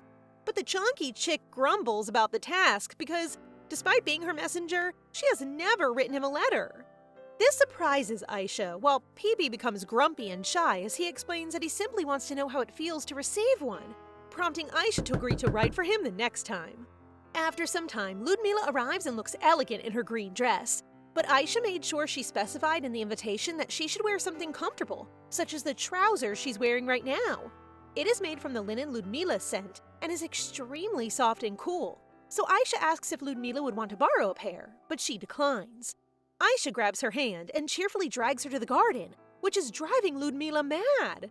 Our little sunshine is all smiles after finishing picking roses, while Ludmila is trembling from exhaustion. After that, they head to Aisha's kitchen where Karnov is already waiting, which makes Ludmila groan because she thinks she looks awful in front of Karnov right now. She then spots Aisha in an apron, who shares that it's also made from Ludmila's family linen business. Karnov then walks towards Aisha and kindly offers to tie the apron at her back, complimenting the great quality before giving Ludmila a look as he mentions that giving Aisha all the linen he received from the Marquess is definitely worth it. Oh wow, I forgot this man is just sweet to Aisha! Thankfully, Ludmila is wise enough to realize that Karnov is making this statement in front of her to create a wall between them. Our guy then leans in and thanks her for filling in for him this morning by assisting Aisha, but he suggests she go home now, which causes her to tremble as she reminds him that she was invited to be here. However, she only gets a glare and a remark from him that her outfit doesn't look like she's here to help Aisha pick roses. Ludmila is confused about why Karnov seems so distant, especially since they haven't had a chance to chat yet. But no matter what, she promises herself that she will never give up on him. Meanwhile, our little princess just gleefully teaches them how to make rose jam. Once they finish making the jam, Aisha praises Ludmila for her hard work and believes she has a real talent for it, while our guy here is feeling a bit grumpy about the compliments being directed only at the lady.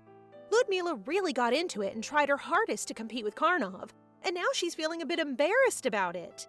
Out of nowhere, Aisha shoves the scone with jam into Ludmila's mouth, catching her off guard, but the delightful flavor quickly puts her at ease. Yup, tasty sweets are a cure for all evil. Aisha is pleased to see the dazzling aura around her, so she cheerfully mentions that she'll pack her desserts to bring along, which jolts Ludmila out of her trance, leaving her shocked that she got distracted by food yet again. Ludmila is already in her carriage, and my goodness, she has received so many gifts from Aisha that she is now struggling to carry them all. After giving her Aisha's final gift, Karnov asks if they can talk for a minute before entering her carriage. He openly discusses their parents' marriage arrangement and informs her that he is unconcerned about whether or not it will benefit him. He simply is not interested. Ludmila reminds him that this marriage was arranged by her family with good intentions, as it's not just any ordinary union between noble families. It's a marriage between a Marquess family that opposes the crown and a dukedom that supports him. This marriage clearly demonstrates that the Marquess is backing the crown prince, and it's important to note that Karnov can't make this decision alone, since it involves both family and political matters. Karnov knows this very well, but he looks straight into Ludmila's eyes and sincerely expresses that he doesn't trust in her family's goodwill. Ludmila is taken aback, and while she can't deny her desire for the dukedom's power, it truly means more to her than that. She becomes serious and tells him that while his insults about her family don't bother her, she wants him to understand that it's his father who made her future possible by introducing her to a great healer. This is new news for Karnov, and he confirms that Ludmila's health has improved thanks to the healer, which makes him grumble, but he decides to ask his parents about it instead. I can smell something fishy about this healer. Anyway, Ludmila wants to point out that his parents are her saviors, and since they are hoping for this marriage to happen, she does not want to disappoint them or her parents.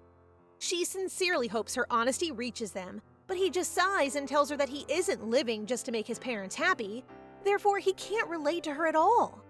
After that, he notes that Princess Anastasia isn't trying to bully her or anything, which confuses Ludmila as to why he is bringing this up now. But it appears that he saw it earlier and hopes she can clear up any misunderstanding she has with the princess.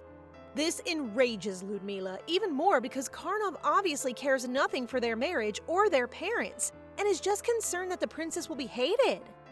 The Prasti is making her question everything, but when Karnov calls her name, she decides to simply tell him that she never felt the princess hated her.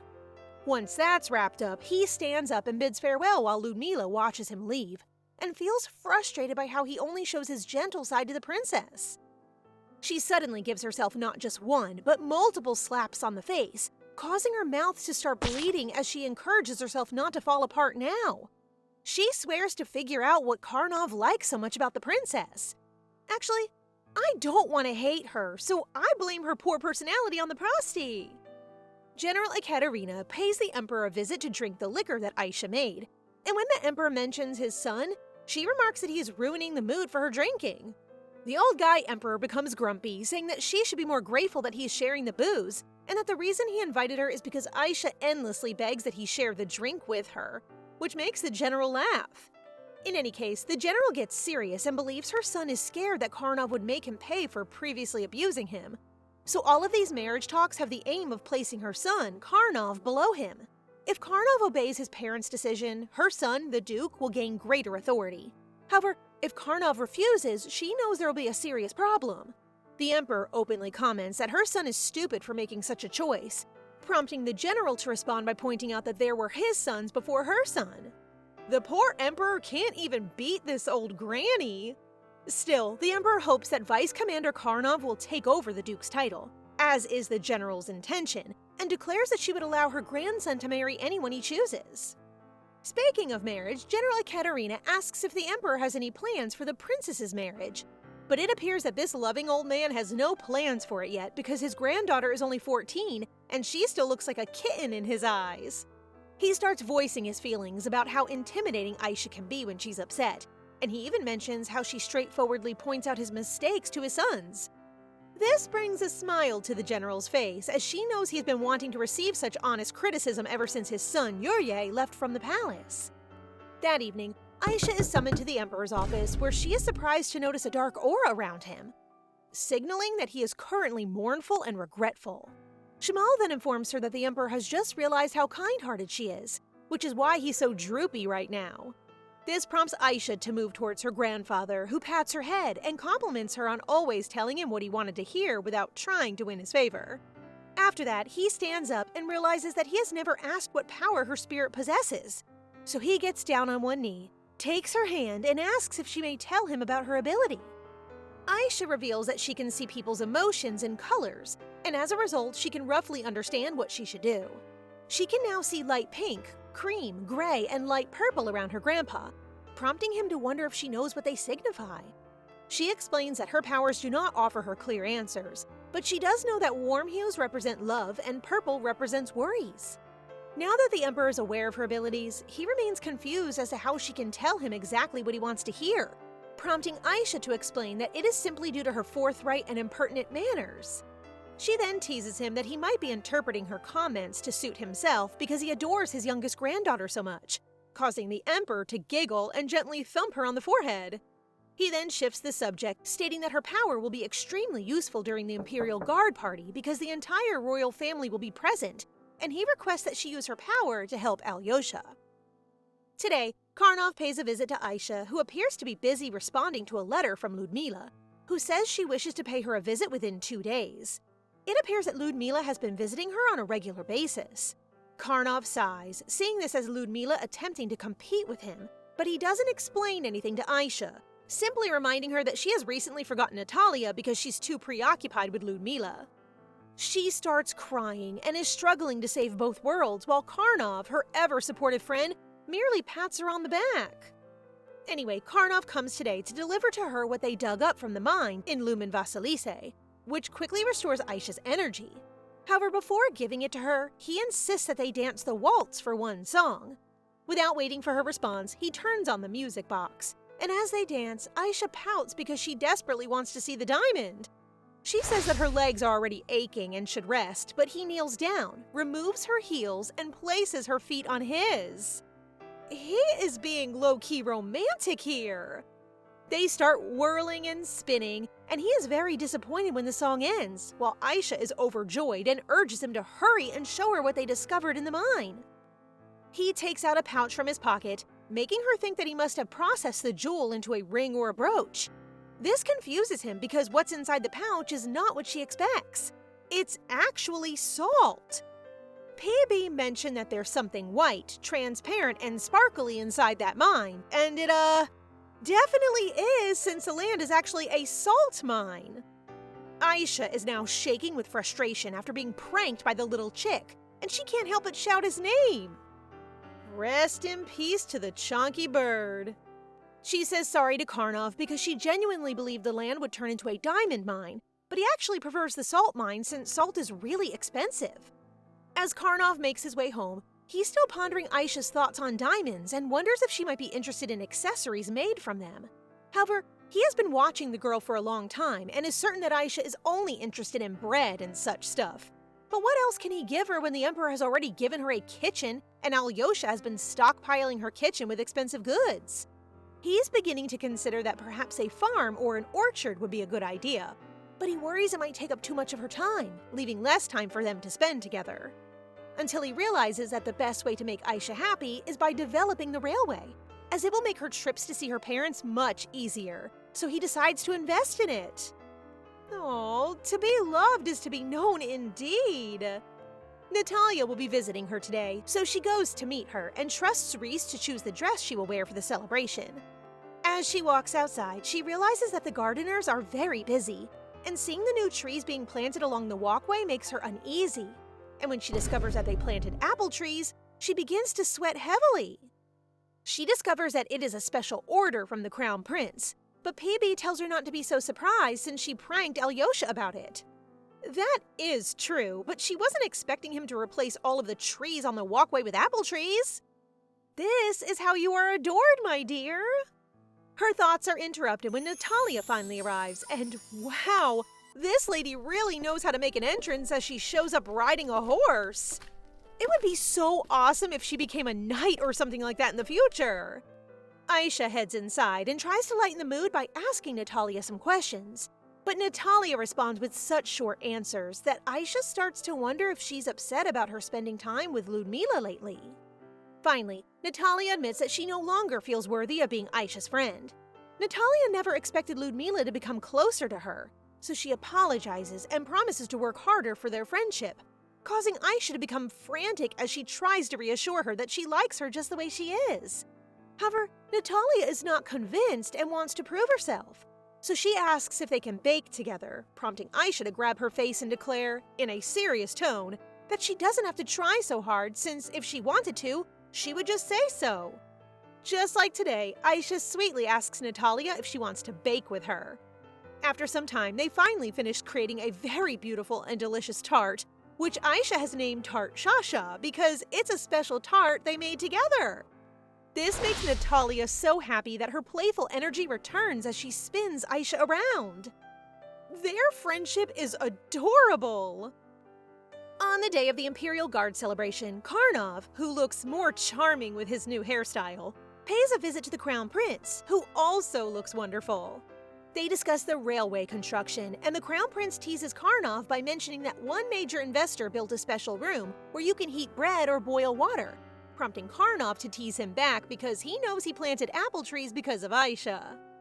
They then discuss marriage, and it appears that the Crown Prince has no intentions for it yet, but he believes that Karnov, who will turn 20 soon, might already be considering it. Karnov claims he's not interested, at least for the next 6 years, which makes Alyosha giggle and give him a knowing look. Karnov gets shy and adds that it's not up to him because it is up to that person to accept his proposal, which he says while blushing and thinking of Aisha.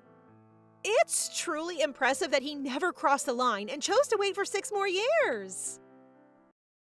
During the Imperial Guard celebration, Aisha notices Sophia in the crowd. It makes sense since Sophia once served in the army, but what really catches her by surprise is how close Sophia seems to be with General Ekaterina. It turns out Sophia used to be Granny's aide. Granny expresses relief and happiness that Sophia found a new passion: baking. After the general leaves, Sophia tells Aisha that Granny blamed herself for what happened to her hand. Sophia also admits she once rejected the general's kindness out of her petty pride, but after Aisha hired her as a baker, Sophia found a new purpose. Grateful for the second chance, she kneels before Aisha and thanks her. #baking changes lives. As the formal event starts, Aisha hands out chocolate confetti to every knight who greets the emperor, sweetening the celebration.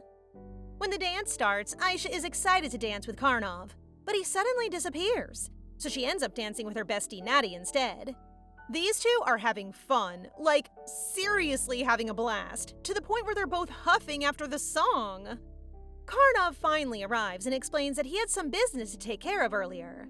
Aisha doesn't question it at all. Instead, she immediately wipes the dirt off his hands because really, how is he supposed to grab snacks with filthy hands? She has her priorities straight. Once his hands are clean, Karnov smiles and asks for her hand. The two take to the dance floor, and as they sway together, Ludmila watches from the sidelines with an odd expression on her face. Turns out Karnov disappeared earlier to talk with Ludmila, after giving her a little scare and a reality check by letting her hold his glass, which instantly crumbled in her hands. Despite this, she tried to talk to him, making him question if marrying him was really what she wanted. After all, Aisha said her eyes lit up for Lynam Yoshida's linen clothes more than anything. So the look Ludmila gives our dancing duo isn't jealousy at all. It's the smile of someone who has finally figured out what she wants. False alarm, guys, she's not a witch. Aisha steps out of the kitchen with lemon financier and apple crumble, while Karnov carries the basket as they stroll through the garden. He mentions Ivan's upcoming promotion test and explains that turning 15 means he's now eligible to become a knight in training. Aisha immediately panics at the idea of Ivan failing and starts rambling, so Karnov gently has her sit down to calm her. They're eating together when Aisha says that she didn't add cinnamon in the apple crumble on purpose. Karnov, ever gentle, carefully mentions he doesn't dislike either version, but he does prefer it with cinnamon. Aisha gives him that, look that immediately makes him worry he said something wrong. You didn't, my boy. Cinnamon does belong to desserts. The next day, the green flag gentleman shows up at Aisha's door with a bouquet, just to apologize. Aisha quickly reassures him that she's not upset at all, but he still insists he just wants to make sure everything's okay. The level of care? I want one! A servant suddenly announces that Lady Ludmila has arrived and is willing to wait if Aisha is busy. Panicking, Aisha quickly hides Karnov behind the curtains, worried Ludmila would be heartbroken to find him in her room. Once Ludmila sits down, she immediately apologizes to Aisha, admitting her visits weren't out of friendship or loyalty, but because she's hoping to win Karnov's heart. She's ready to accept any punishment, but Aisha just takes her hand and smiles, saying she doesn't care how it started as long as they end up as friends. For punishment, Aisha says she'll call her Luda, and Ludmila can use her nickname too. Touched but flustered, Ludmila thanks her for the gesture, yet can't bring herself to call Aisha by name, insisting it's improper for an imperial family member. She gets so overwhelmed that she quickly makes her exit. Our girl becomes teary after the rejection, and Karnov gently reassures her that they just need a little more time to grow closer. He tells her not to burden herself with unnecessary worries, then quietly takes her hand, revealing a flower ring he had been secretly making earlier. After he leaves, Aisha lingers on the ring while thinking the weather is growing cold because she can feel her face turning red and hot right now. Cutie. Karnov heads to the training ground to see Ivan and tells him Aisha's been worried he might be upset about being the only one taking the trainee test. He knows Aisha well enough to say that if he tries to reassure her, she'll just think he's doing it to comfort her. So he tells Ivan to just be more open and honest with her instead. Ivan explains that he's afraid of troubling her or causing her distress. This makes Karnov question whether Ivan is placing his own fears above Aisha's feelings and failing to trust her. Struck by those words, Ivan immediately bows to thank him for the advice. Look who's heading to Aisha's parents' hometown. The whole gang! How did this happen? Ivan passed his test and asked to go with Aisha, but Ilya and Dmitri heard about it and got upset, so she ended up inviting them too. Then Nat wanted to go with her best friend, and while they were talking, Ludmila was there and got invited as well. And now the only one missing out on all the fun is poor Alexei. Aisha's parents greet everyone warmly, and that night they all play carom together. Later, Aisha finds Dmitri in the library looking out at the sunset. He eats some of her snacks, gets into a better mood, and starts opening up about his dad, how he didn't like that he wasn't ambitious. Even though his father had a contract with the Spirit of Discernment, he still gave up the throne and passed everything to his nephew. Dmitri hates how his dad set limits that ended up shaping his own life too. When Aisha asks if he wants to be crown prince, he immediately rejects the idea as ridiculous. Their conversation is interrupted when Aisha realizes the sunset Dmitri saw earlier isn't a sunset at all. It's the barley field burning. Aisha's family takes in the affected residents, and everyone works together to keep them warm and tend to the wounded. When PB mentions that the fire cannot be fully contained without rain, Aisha immediately thinks of Dmitri's spirit of rain. However, her cousin doesn't seem proud of it, admitting he has never managed to produce even a single drop, let alone bring down rain. He's been wanting to help all this time, but with tears in his eyes, he confesses that he doesn't know how to use his spirit's power. Aisha refuses to give up on him and drags Dmitri outside, reassuring him that he can do it. Dmitri remains anxious, stuck on all the what-ifs, like, what if it still doesn't rain even after everything? Aisha smiles at him and reassures him that if it doesn't rain, it's just because it's autumn. Rain hardly comes during this time of year. Karnov has just returned from the post office after bringing news of the fire to the capital when he sees the cousins heading toward the blaze. Upon arriving, Aisha snaps Dmitri's cheeks to encourage him, but it is the sound of villagers begging for rain that truly shakes him. He prays with all his heart, promising never to complain about his father's lack of ambition again or doubt his spirit. As he begs for rain, the sky rumbles, and then, finally, rain pours down, washing away the flames. Aisha hugs Dmitri in joy while everyone celebrates the rain that extinguished the fire. But when Dmitri hears the villagers praising the savior who brought the rain, he becomes frightened.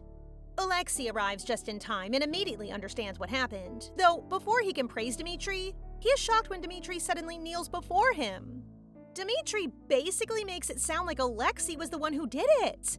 The truth is, all the overwhelming praise and attention from the villagers have put immense pressure on him, making him realize that this must be the same burden Alexei, as the future emperor, carries.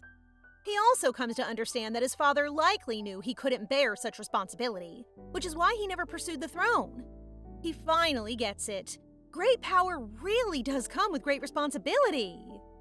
Love this kid!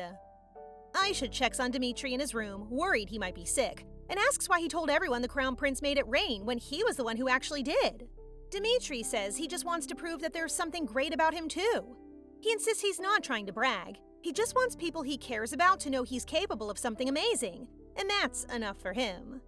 Aisha kind of realizes he's just like his dad. He's like his father, huh? Then PB shows up and tells Aisha that Karnov is trying to use time power, so she immediately runs to the field with Ivan. There, they find Karnov has already used his power to bring the barley field back to life. When Karnov notices Aisha, he immediately drapes his coat over her shoulders, making sure she won't catch a cold. He had already turned back time to save the field, something that would completely astonish the people. Still, he just brushes it off casually as if it were nothing, saying it can all be credited to the great power of the crown prince. Ivan, however, looks genuinely shocked. Karnov then decides to reveal the truth to him, that his spirit is not one of death, but the spirit of time. However, Ivan suddenly drops to his knees, feeling really unwell. PB immediately senses something is wrong and concludes it must be the prosty. He urgently tells Aisha to warn Ivan not to swallow it and let it out instead. Aisha follows and tells Ivan to throw it up. Ivan obeys, and a glowing prosty seed comes out of his mouth, purified by Aisha's heavenly snacks. She instinctively reaches for it, but both boys quickly stop her at the same time. Darling, that just came out of someone's mouth!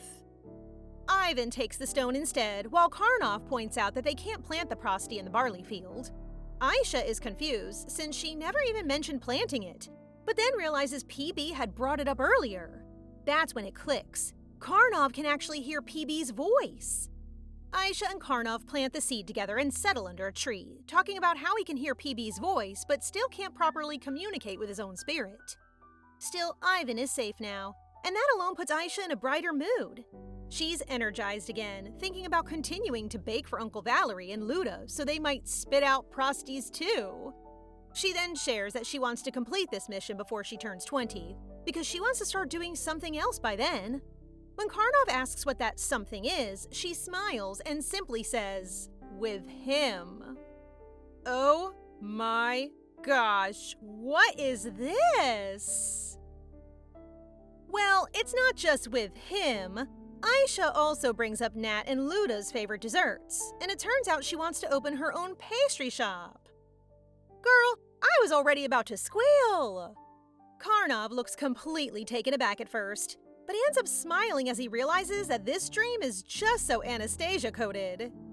Alexei and Karnov have both turned 20, and the Crown Prince's coming-of-age ceremony is finally held. However, it seems his official inheritance of the throne has been postponed after Yurye sends a letter to the Emperor, requesting that his grandson not be burdened with such heavy responsibility immediately upon turning 20. Alexei is actually relieved about the delay, since more time means more moments he can spend with everyone, especially Aisha. Meanwhile, Karnov successfully completes his own coming-of-age ceremony, and Granny Ekaterina formally declares him the new Duke, which his parents clearly despise. Aisha prepares a cake to celebrate Karnov's coming of age, along with a special gift, an Oni bracelet said to ward off misfortune. She proudly tells him she tied the knots herself and that he can make a wish after putting it on, but he gets worried that he might break it. Aisha then explains the meaning. It's actually meant to break once the wish comes true. If it never breaks, then it will just continue to protect him from bad luck. She also gives him a bottle of shashling liquor, which he clearly enjoys. When Aisha congratulates him on becoming the future Duke Sedboyer, Karnov calmly corrects her. He's already Duke Sedboyer now. Aisha is completely stunned while he casually adds that it only happened yesterday, as if it's nothing important. She now feels bad for not giving him a proper succession gift, prompting Karnov to lean in and ask if she can grant him a request instead. After she agrees, he easily lifts her up. Not in a romantic sense, just in a teasing, playful way, and spins her round like Natty would do. The railway connecting the capital to the north has finally been completed, and along it lie the famed Violet Rooms, VIP compartments known for their dreamy, luxurious design.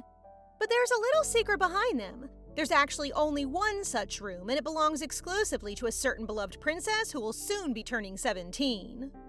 Aisha hurries into her grandfather's office, frustrated after learning he has planned an extravagant birthday celebration for her, and even sent an invitation to the coveted kingdom. Well, the emperor is actually furious because newspapers have wrongly reported that Aisha is already 17 when she's still 16. He insists the grand celebration is meant to correct the public record and make the truth clear. Aisha, however, isn't convinced. She asks if that's really all there is to it, pointing out the invitation sent to the coveted kingdom. Gramps immediately smacks her lightly on the head in disbelief, exasperated that she would jump to the conclusion he's trying to marry her off. He explains that it's simply because she doesn't have many connections beyond Karnov, Natasha, and Ludmila, and he believes it would be good for her to meet people from different places and backgrounds. As he looks at a framed picture of his sons, his tone softens as he tells Aisha to live the way she wants, do what she wants, and do it the way she wants.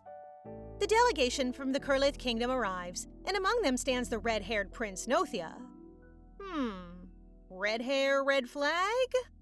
He first greets the crown prince, then unexpectedly takes Aisha's hand and kisses it, causing immediate shock to everyone. His aide quickly steps forward, flustered, to apologize. Alexei keeps a polite smile, but his words are sharp as he remarks that the prince seems to have forgotten he is now in the imperial capital, not in the southern territories. The tone makes it clear he is far from pleased. Before the situation can escalate further, Aisha calmly smiles and gently reminds Prince Nothia not to greet people that way again. After that, Aisha and Karnov head to the fountain, where she is surprised to find that this guy actually had her wash her hands. I mean, cleanliness, after all, is important. Aisha receives an overwhelming number of gifts from Prince Nothia, but the one that truly catches her attention is a well-known children's book from the south. She becomes especially fond of it and starts planning to adapt it into an opera, noting that the protagonist strangely resembles Ivan. She then tells Karnov that she will be attending an opera with Prince Nothia, which immediately irritates him, as he wonders when the two of them became so close. But don't worry, my guy, Luda and Natty will also be joining, since Ludmila doesn't trust the prince at all. Aisha even invites Karnov. At first, he puts on his usual grumpy act, but eventually agrees to go with her anyway. Wait a minute. Sir, aren't there duties he's supposed to be handling? After the play, the prince approaches Karnov in private and asks for his help in winning over their princess. He explains that it would be beneficial for the empire, adding that his older brother is known to be quite aggressive and might end up causing trouble for the lion, which would be difficult to manage unless someone keeps things under control. Karnov responds by subtly releasing his power. He makes it clear that nothing is likely to bother the lion, and coldly reminds the prince that he isn't even staying in the capital because he has no power whatsoever, causing the prince to break into a nervous sweat, visibly unsettled by the pressure our guy exudes. Today, Aisha and the prince are playing a board game when, in the middle of the match, she casually asks what move he would like her to make. Without missing a beat, the prince replies smoothly that he would like her to become his wife. Aisha doesn't look particularly surprised. She simply turns him down flat, explaining that she doesn't even speak his language in that sense, and adds that she already has plans to open a dessert shop in the imperial city. During the banquet, Prince Nothia tells Karnov that he already proposed to Aisha and got rejected. He says he finds her ambition to open a dessert shop cute, but adds that he assumed Karnov was the reason she turned him down. That single remark is enough to visibly irritate our very patient male lead here. In the garden, Aisha notices Karnov surrounded by a strange dark aura, sending a chill through her. She moves closer, worried, until PB suddenly bursts into tears, snapping the tension in an instant. Not sure why the little chick started crying. maybe it got startled, or maybe it was just relieved to finally witness the spirit of time take form. Yep, this adorable chibi Grim Reaper-like figure is Karnov's spirit, and Aisha names it Kairos. Kairos is able to manifest because, for the first time, Karnov wishes to use time for himself, but it is something Karnov refuses to share with Aisha. In his room, Kairos questions why Karnov didn't tell Aisha that he tried to fast-forward time by about 3 years, but ultimately chose not to go through with it. Karnov admits he actually cherishes the span from turning 17 to 20 because it's the time he spent with Aisha, so he also didn't want her to lose out on experiencing her own moments. As he should! Also, this is the kind of power you never want a villain to get their hands on. The next day, Prince Nothia gets ready to leave and promises Aisha a letter about the book's copyright. He's bummed about missing the opera and playfully notes she probably doesn't want him coming back anyway. Aisha, unbothered, just smilingly says yes. Yep, she's definitely keeping that wall up. Today, Karnov tells Aisha that he might head back to the north soon because it seems they caught the wrong culprit who attacked the said Boyer grain warehouse, and the actual culprit is a wild animal. PB joins their conversation, mentioning that the culprit has the prosty that Valerie spit out. It seems that whatever animal it was must have swallowed it and made its way north to the said Boyer's territory. Aisha is amazed by the level of detail in the information PB has, and it turns out that Kairos is the reason behind it, as he can catch glimpses of time just a little bit. Aisha offers to go with Karnov, but he immediately refuses, telling her he'll handle it, and that she can come once he's already caught the beast. Today, the general pays Aisha a visit, and when Aisha tells her about the southern romantic book she wants to make into an opera play about the Queen of Night and a human being who ends tragically after getting caught up in political disputes, the general says she knows a different version of it in which a man falls in love with a Noctis elf. Today, Bernice Manfredi, owner of Melius Press, meets with Aisha to discuss adapting a story into an opera for the author. He hesitates and voices his concerns about the adaptation, making Aisha suspect he is worried that the opera might fail and negatively affect the novel's sales. As they talk, Ivan enters the room, and Bernice's mood changes. He appears genuinely surprised to see Ivan. Bernice then turns to Aisha and tells her that he is happily signing the contract, which confuses her. A maid knocks on Aisha's door to deliver a letter, urging her to read it immediately, leading Aisha to think that it could be the letter she has been waiting for. As she opens it, she quickly rises and declares that she must go to Karnov immediately. Meanwhile, Karnov is busy working while Kairos sleeps. But Kairos stirs to get his attention and tells him that something good will happen to him soon, making him smile and leading him to believe he should prepare to meet Aisha. As always, the besties want to come along, but Aisha firmly refuses, reminding Luda that she has a clothing meeting to attend while Natty needs to be at a publication celebration.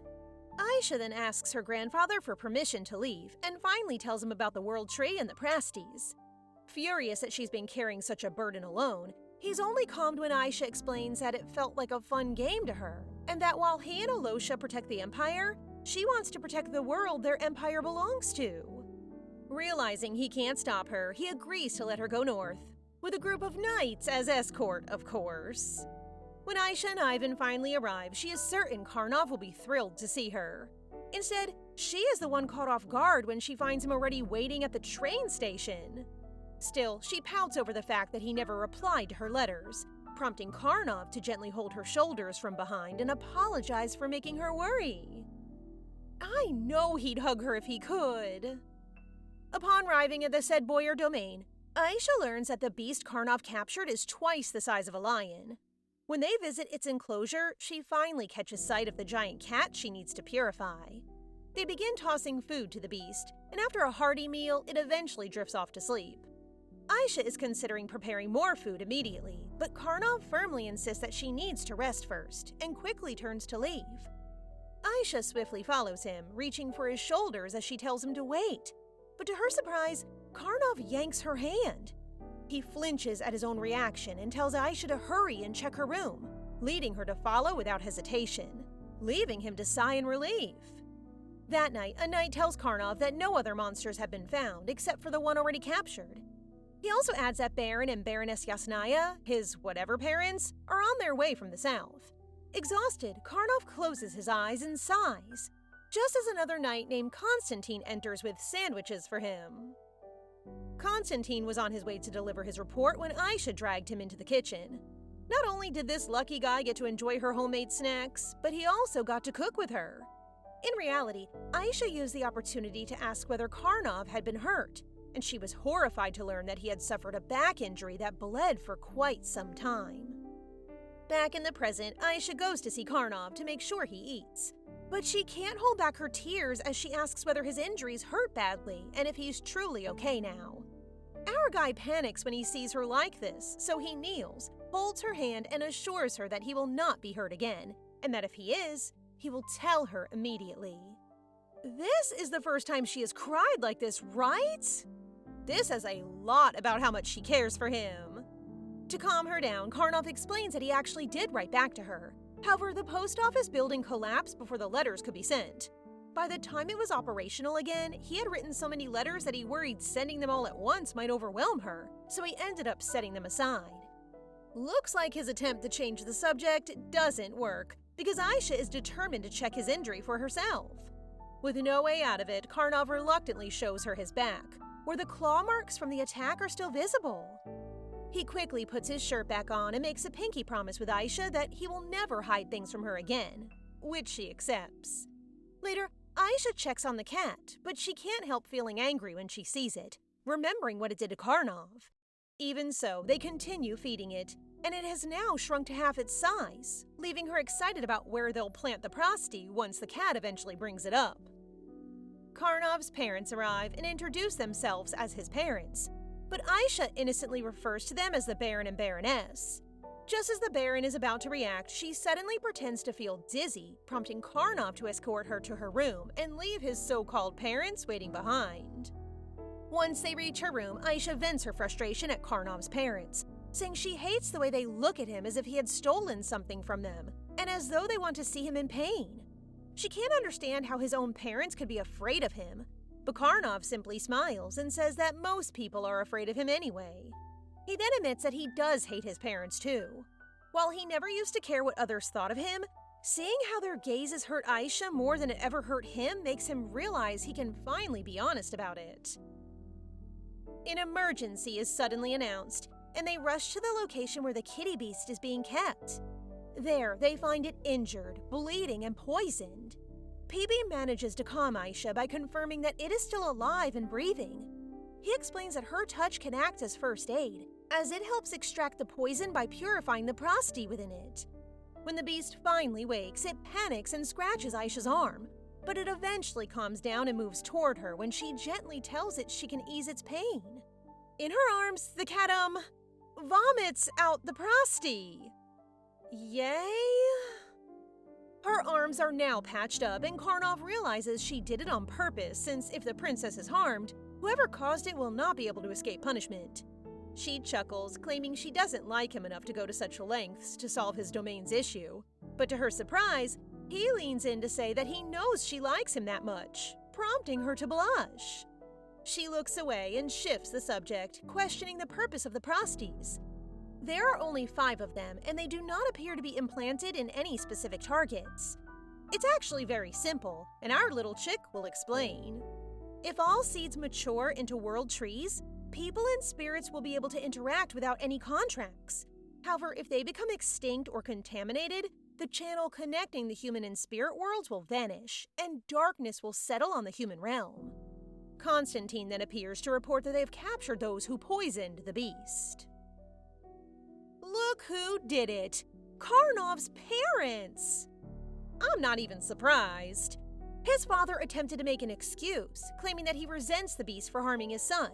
But who is he kidding? Karnov glares at him, scaring him, which makes him admit that the Noctis elves promised that if the beast perished, they would give him a pendant that could swap his spirit with Karnov's. According to PB, spirits cannot be moved, and Aisha is so outraged that she swears they will be punished. It's time to return to the capital, but Aisha decides to stop by Rokta to see Luda, since she won't get another chance once she returns to the palace. Karnov is secretly relieved, as it gives her arm more time to heal, otherwise he'd surely be punished by the Emperor or Alexei. When he puts on a serious expression and says he should have protected her, Aisha ends up completely fangirling over how cool he looks. When they finally arrive at Rokta, Karnov is surprised to find that Aisha has clearly planned everything. Dmitri and Natty are already there waiting for them. The first thing Aisha notices about Luda is how pale she looks, prompting Luda to explain that she was supposed to finalize a linen fabric deal, but it fell through due to her mistake. She admits she disregarded the merchants and begged for another chance, which they granted, on the condition that she win a carom game. Oh, sweetheart, you must be new here. You actually have Aisha, the carom master, so you have nothing to worry about. They arrive at the venue, and Luda is shocked and confused watching Aisha play, remembering Nat once warning them not to let her play carom again. You see, that's because you'll never get to take your turn when you play against her. The merchant turns pale after the game, unable to believe he lost to a girl. Still, a deal is a deal, and he shakes hands with Luda, looking forward to a successful partnership. Suddenly, Luda feels queasy, so Aisha quickly asks the merchant to step out. And once he's gone, she urges Luda to just let it out. But Luda can't bring herself to do it in front of a princess. Natty also rushes in, worried, just in time to witness Luda finally throw up.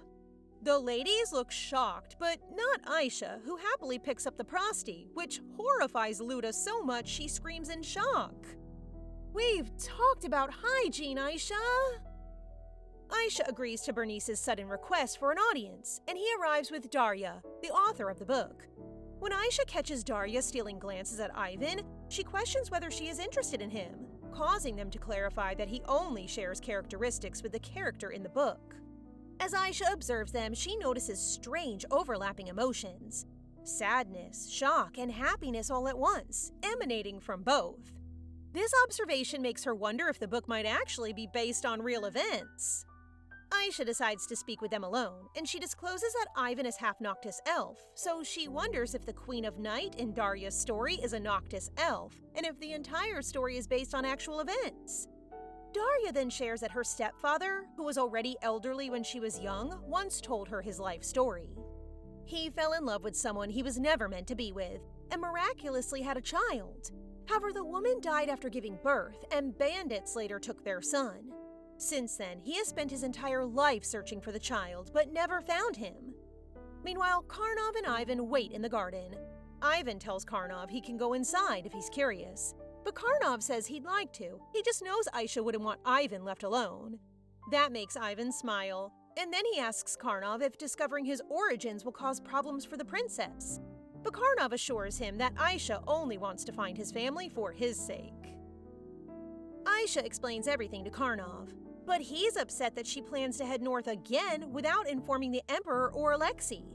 He kneels before her and gently reminds her that her family loves her just as deeply as she cared for Ivan, urging her to consider their feelings too. Touched, she softens until he hands her a pen and paper, telling her to report back and prepare for a scolding. As they arrive in the north under the protection of an entire order of knights, Aisha asks Lilimary, a Noctis elf, whether she has read the book she gave her. She also wonders why the Noctis elves joined the war despite rarely leaving Wu Whitsun. Since the novel portrays its heroine as a queen, Aisha theorizes that she must have been a high-ranking Noctis elf whose forbidden love faced many obstacles. From this, Aisha concludes that the woman's decision to go to war was an expression of her anger and grief. Lilimary finally relents and reveals that the book is indeed based on the Grand Vizier. However, she adds that meeting her is impossible, as the Grand Vizier has remained unconscious for nearly 20 years. Meanwhile, Gramps Nayland asks Ivan whether he feels conflicted now that they may finally be able to find his great-great-grandmother. To his surprise, Ivan admits that he almost hopes she hates him, fearing that if Aisha finds his family, she might leave him behind. Gramps instantly smacks him in the head and reminds him that Aisha already considers him as her brother. If Aisha saw him worrying like this, she would probably order everyone to head straight home. Ivan can only agree and laugh at the thought. After waiting patiently for 3 weeks, since Kairos had predicted that the Grand Vizier, Leyenka, would soon awaken, they finally receive the news. She is conscious at last. When they finally meet Leyenka, the truth is revealed. She was the one who planted the prosty on Aisha and supplied the fake one, meaning she is also responsible for spreading the prosties in the first place. she admits that everything began with her desire to have a child and live peacefully with the person she loved. Something that, in her view, was made possible because of the pastries she consumed. However, when humans took her child away, everything fell apart. Driven by grief and hatred, she started the war, ultimately swallowing another pastry in an attempt to erase both humans and elves in her vengeance. Leyenka starts to bloom her pastry, unleashing a beam of light that crashes down and instantly destroys the house.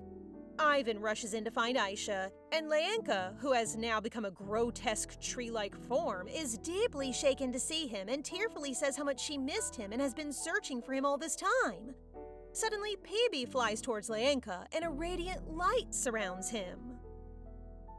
Peebee turns into a blazing phoenix and calls Leyenka out, telling her she shouldn't be feeling sorry for Ivan, her descendant, since she's the reason he suffered in the first place.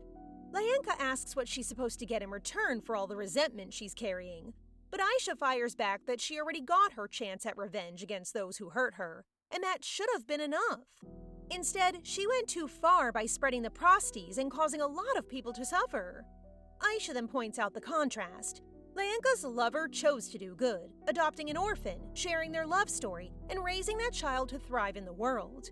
Meanwhile, Leyenka chose the opposite path and is now trying to tear the world apart. Ivan approaches Leyenka and tells her he was never truly lonely because he already found a family. He then says, a bit sadly, that things might have been different for her too if she had someone beside her. That breaks her, and Leyenka starts crying. Wait, according to Darya's story, her father said his lover died during childbirth, correct? So did the pastry resuscitate her or something? And was their child alive all along since Ivan exists? Anyway, she smiles for the first time in a long time, and with Aisha's hug, she becomes purified. They return to the Empire, and Aisha reports to the Emperor that the purification is finally complete. Once Gramps confirms she's truly okay, he finally shifts the mood, announcing it's time to reveal her 20th early birthday present.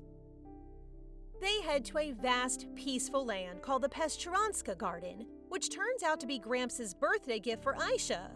The land is entirely hers, and she will be called the Grand Duchess of whatever that name was.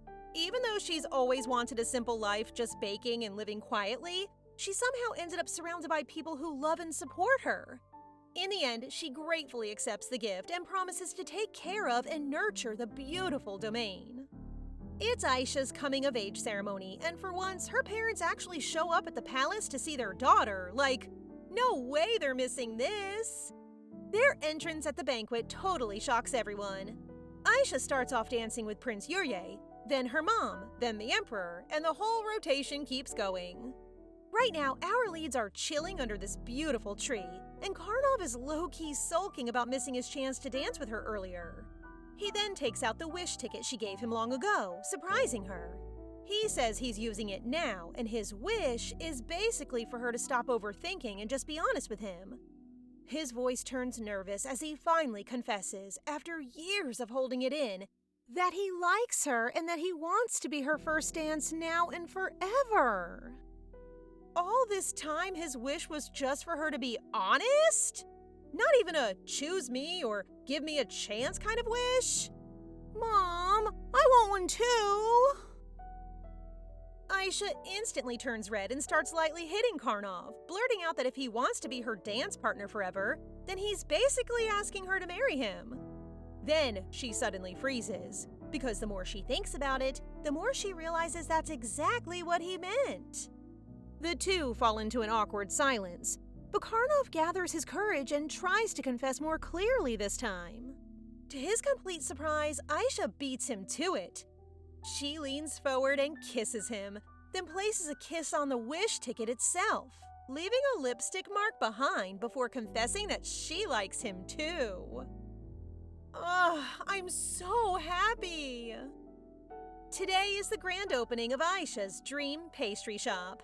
Seeing the crowd waiting outside makes her nervous, but Luda and Natty reassure her that they'll handle the customers while she focuses on baking.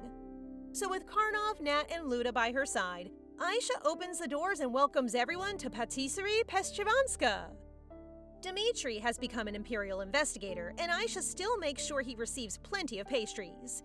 Alexei has finally ascended to the throne as emperor, and before long, news of Aisha and Karnov's engagement becomes the talk of the empire. Aisha discovers a stack of Karnov's unsent letters, each one filled with thoughts of her, quiet longing, and love he could never quite say out loud. And so, the story finds its gentle ending when Karnov finally appears.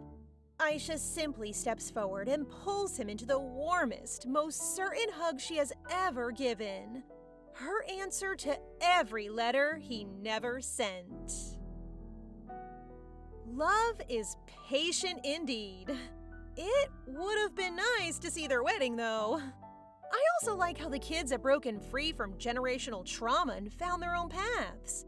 And with that, thank you for watching till the end. If you enjoyed this full story and want more full stories, please consider becoming a channel member to support the channel directly. It really helps us keep on producing content.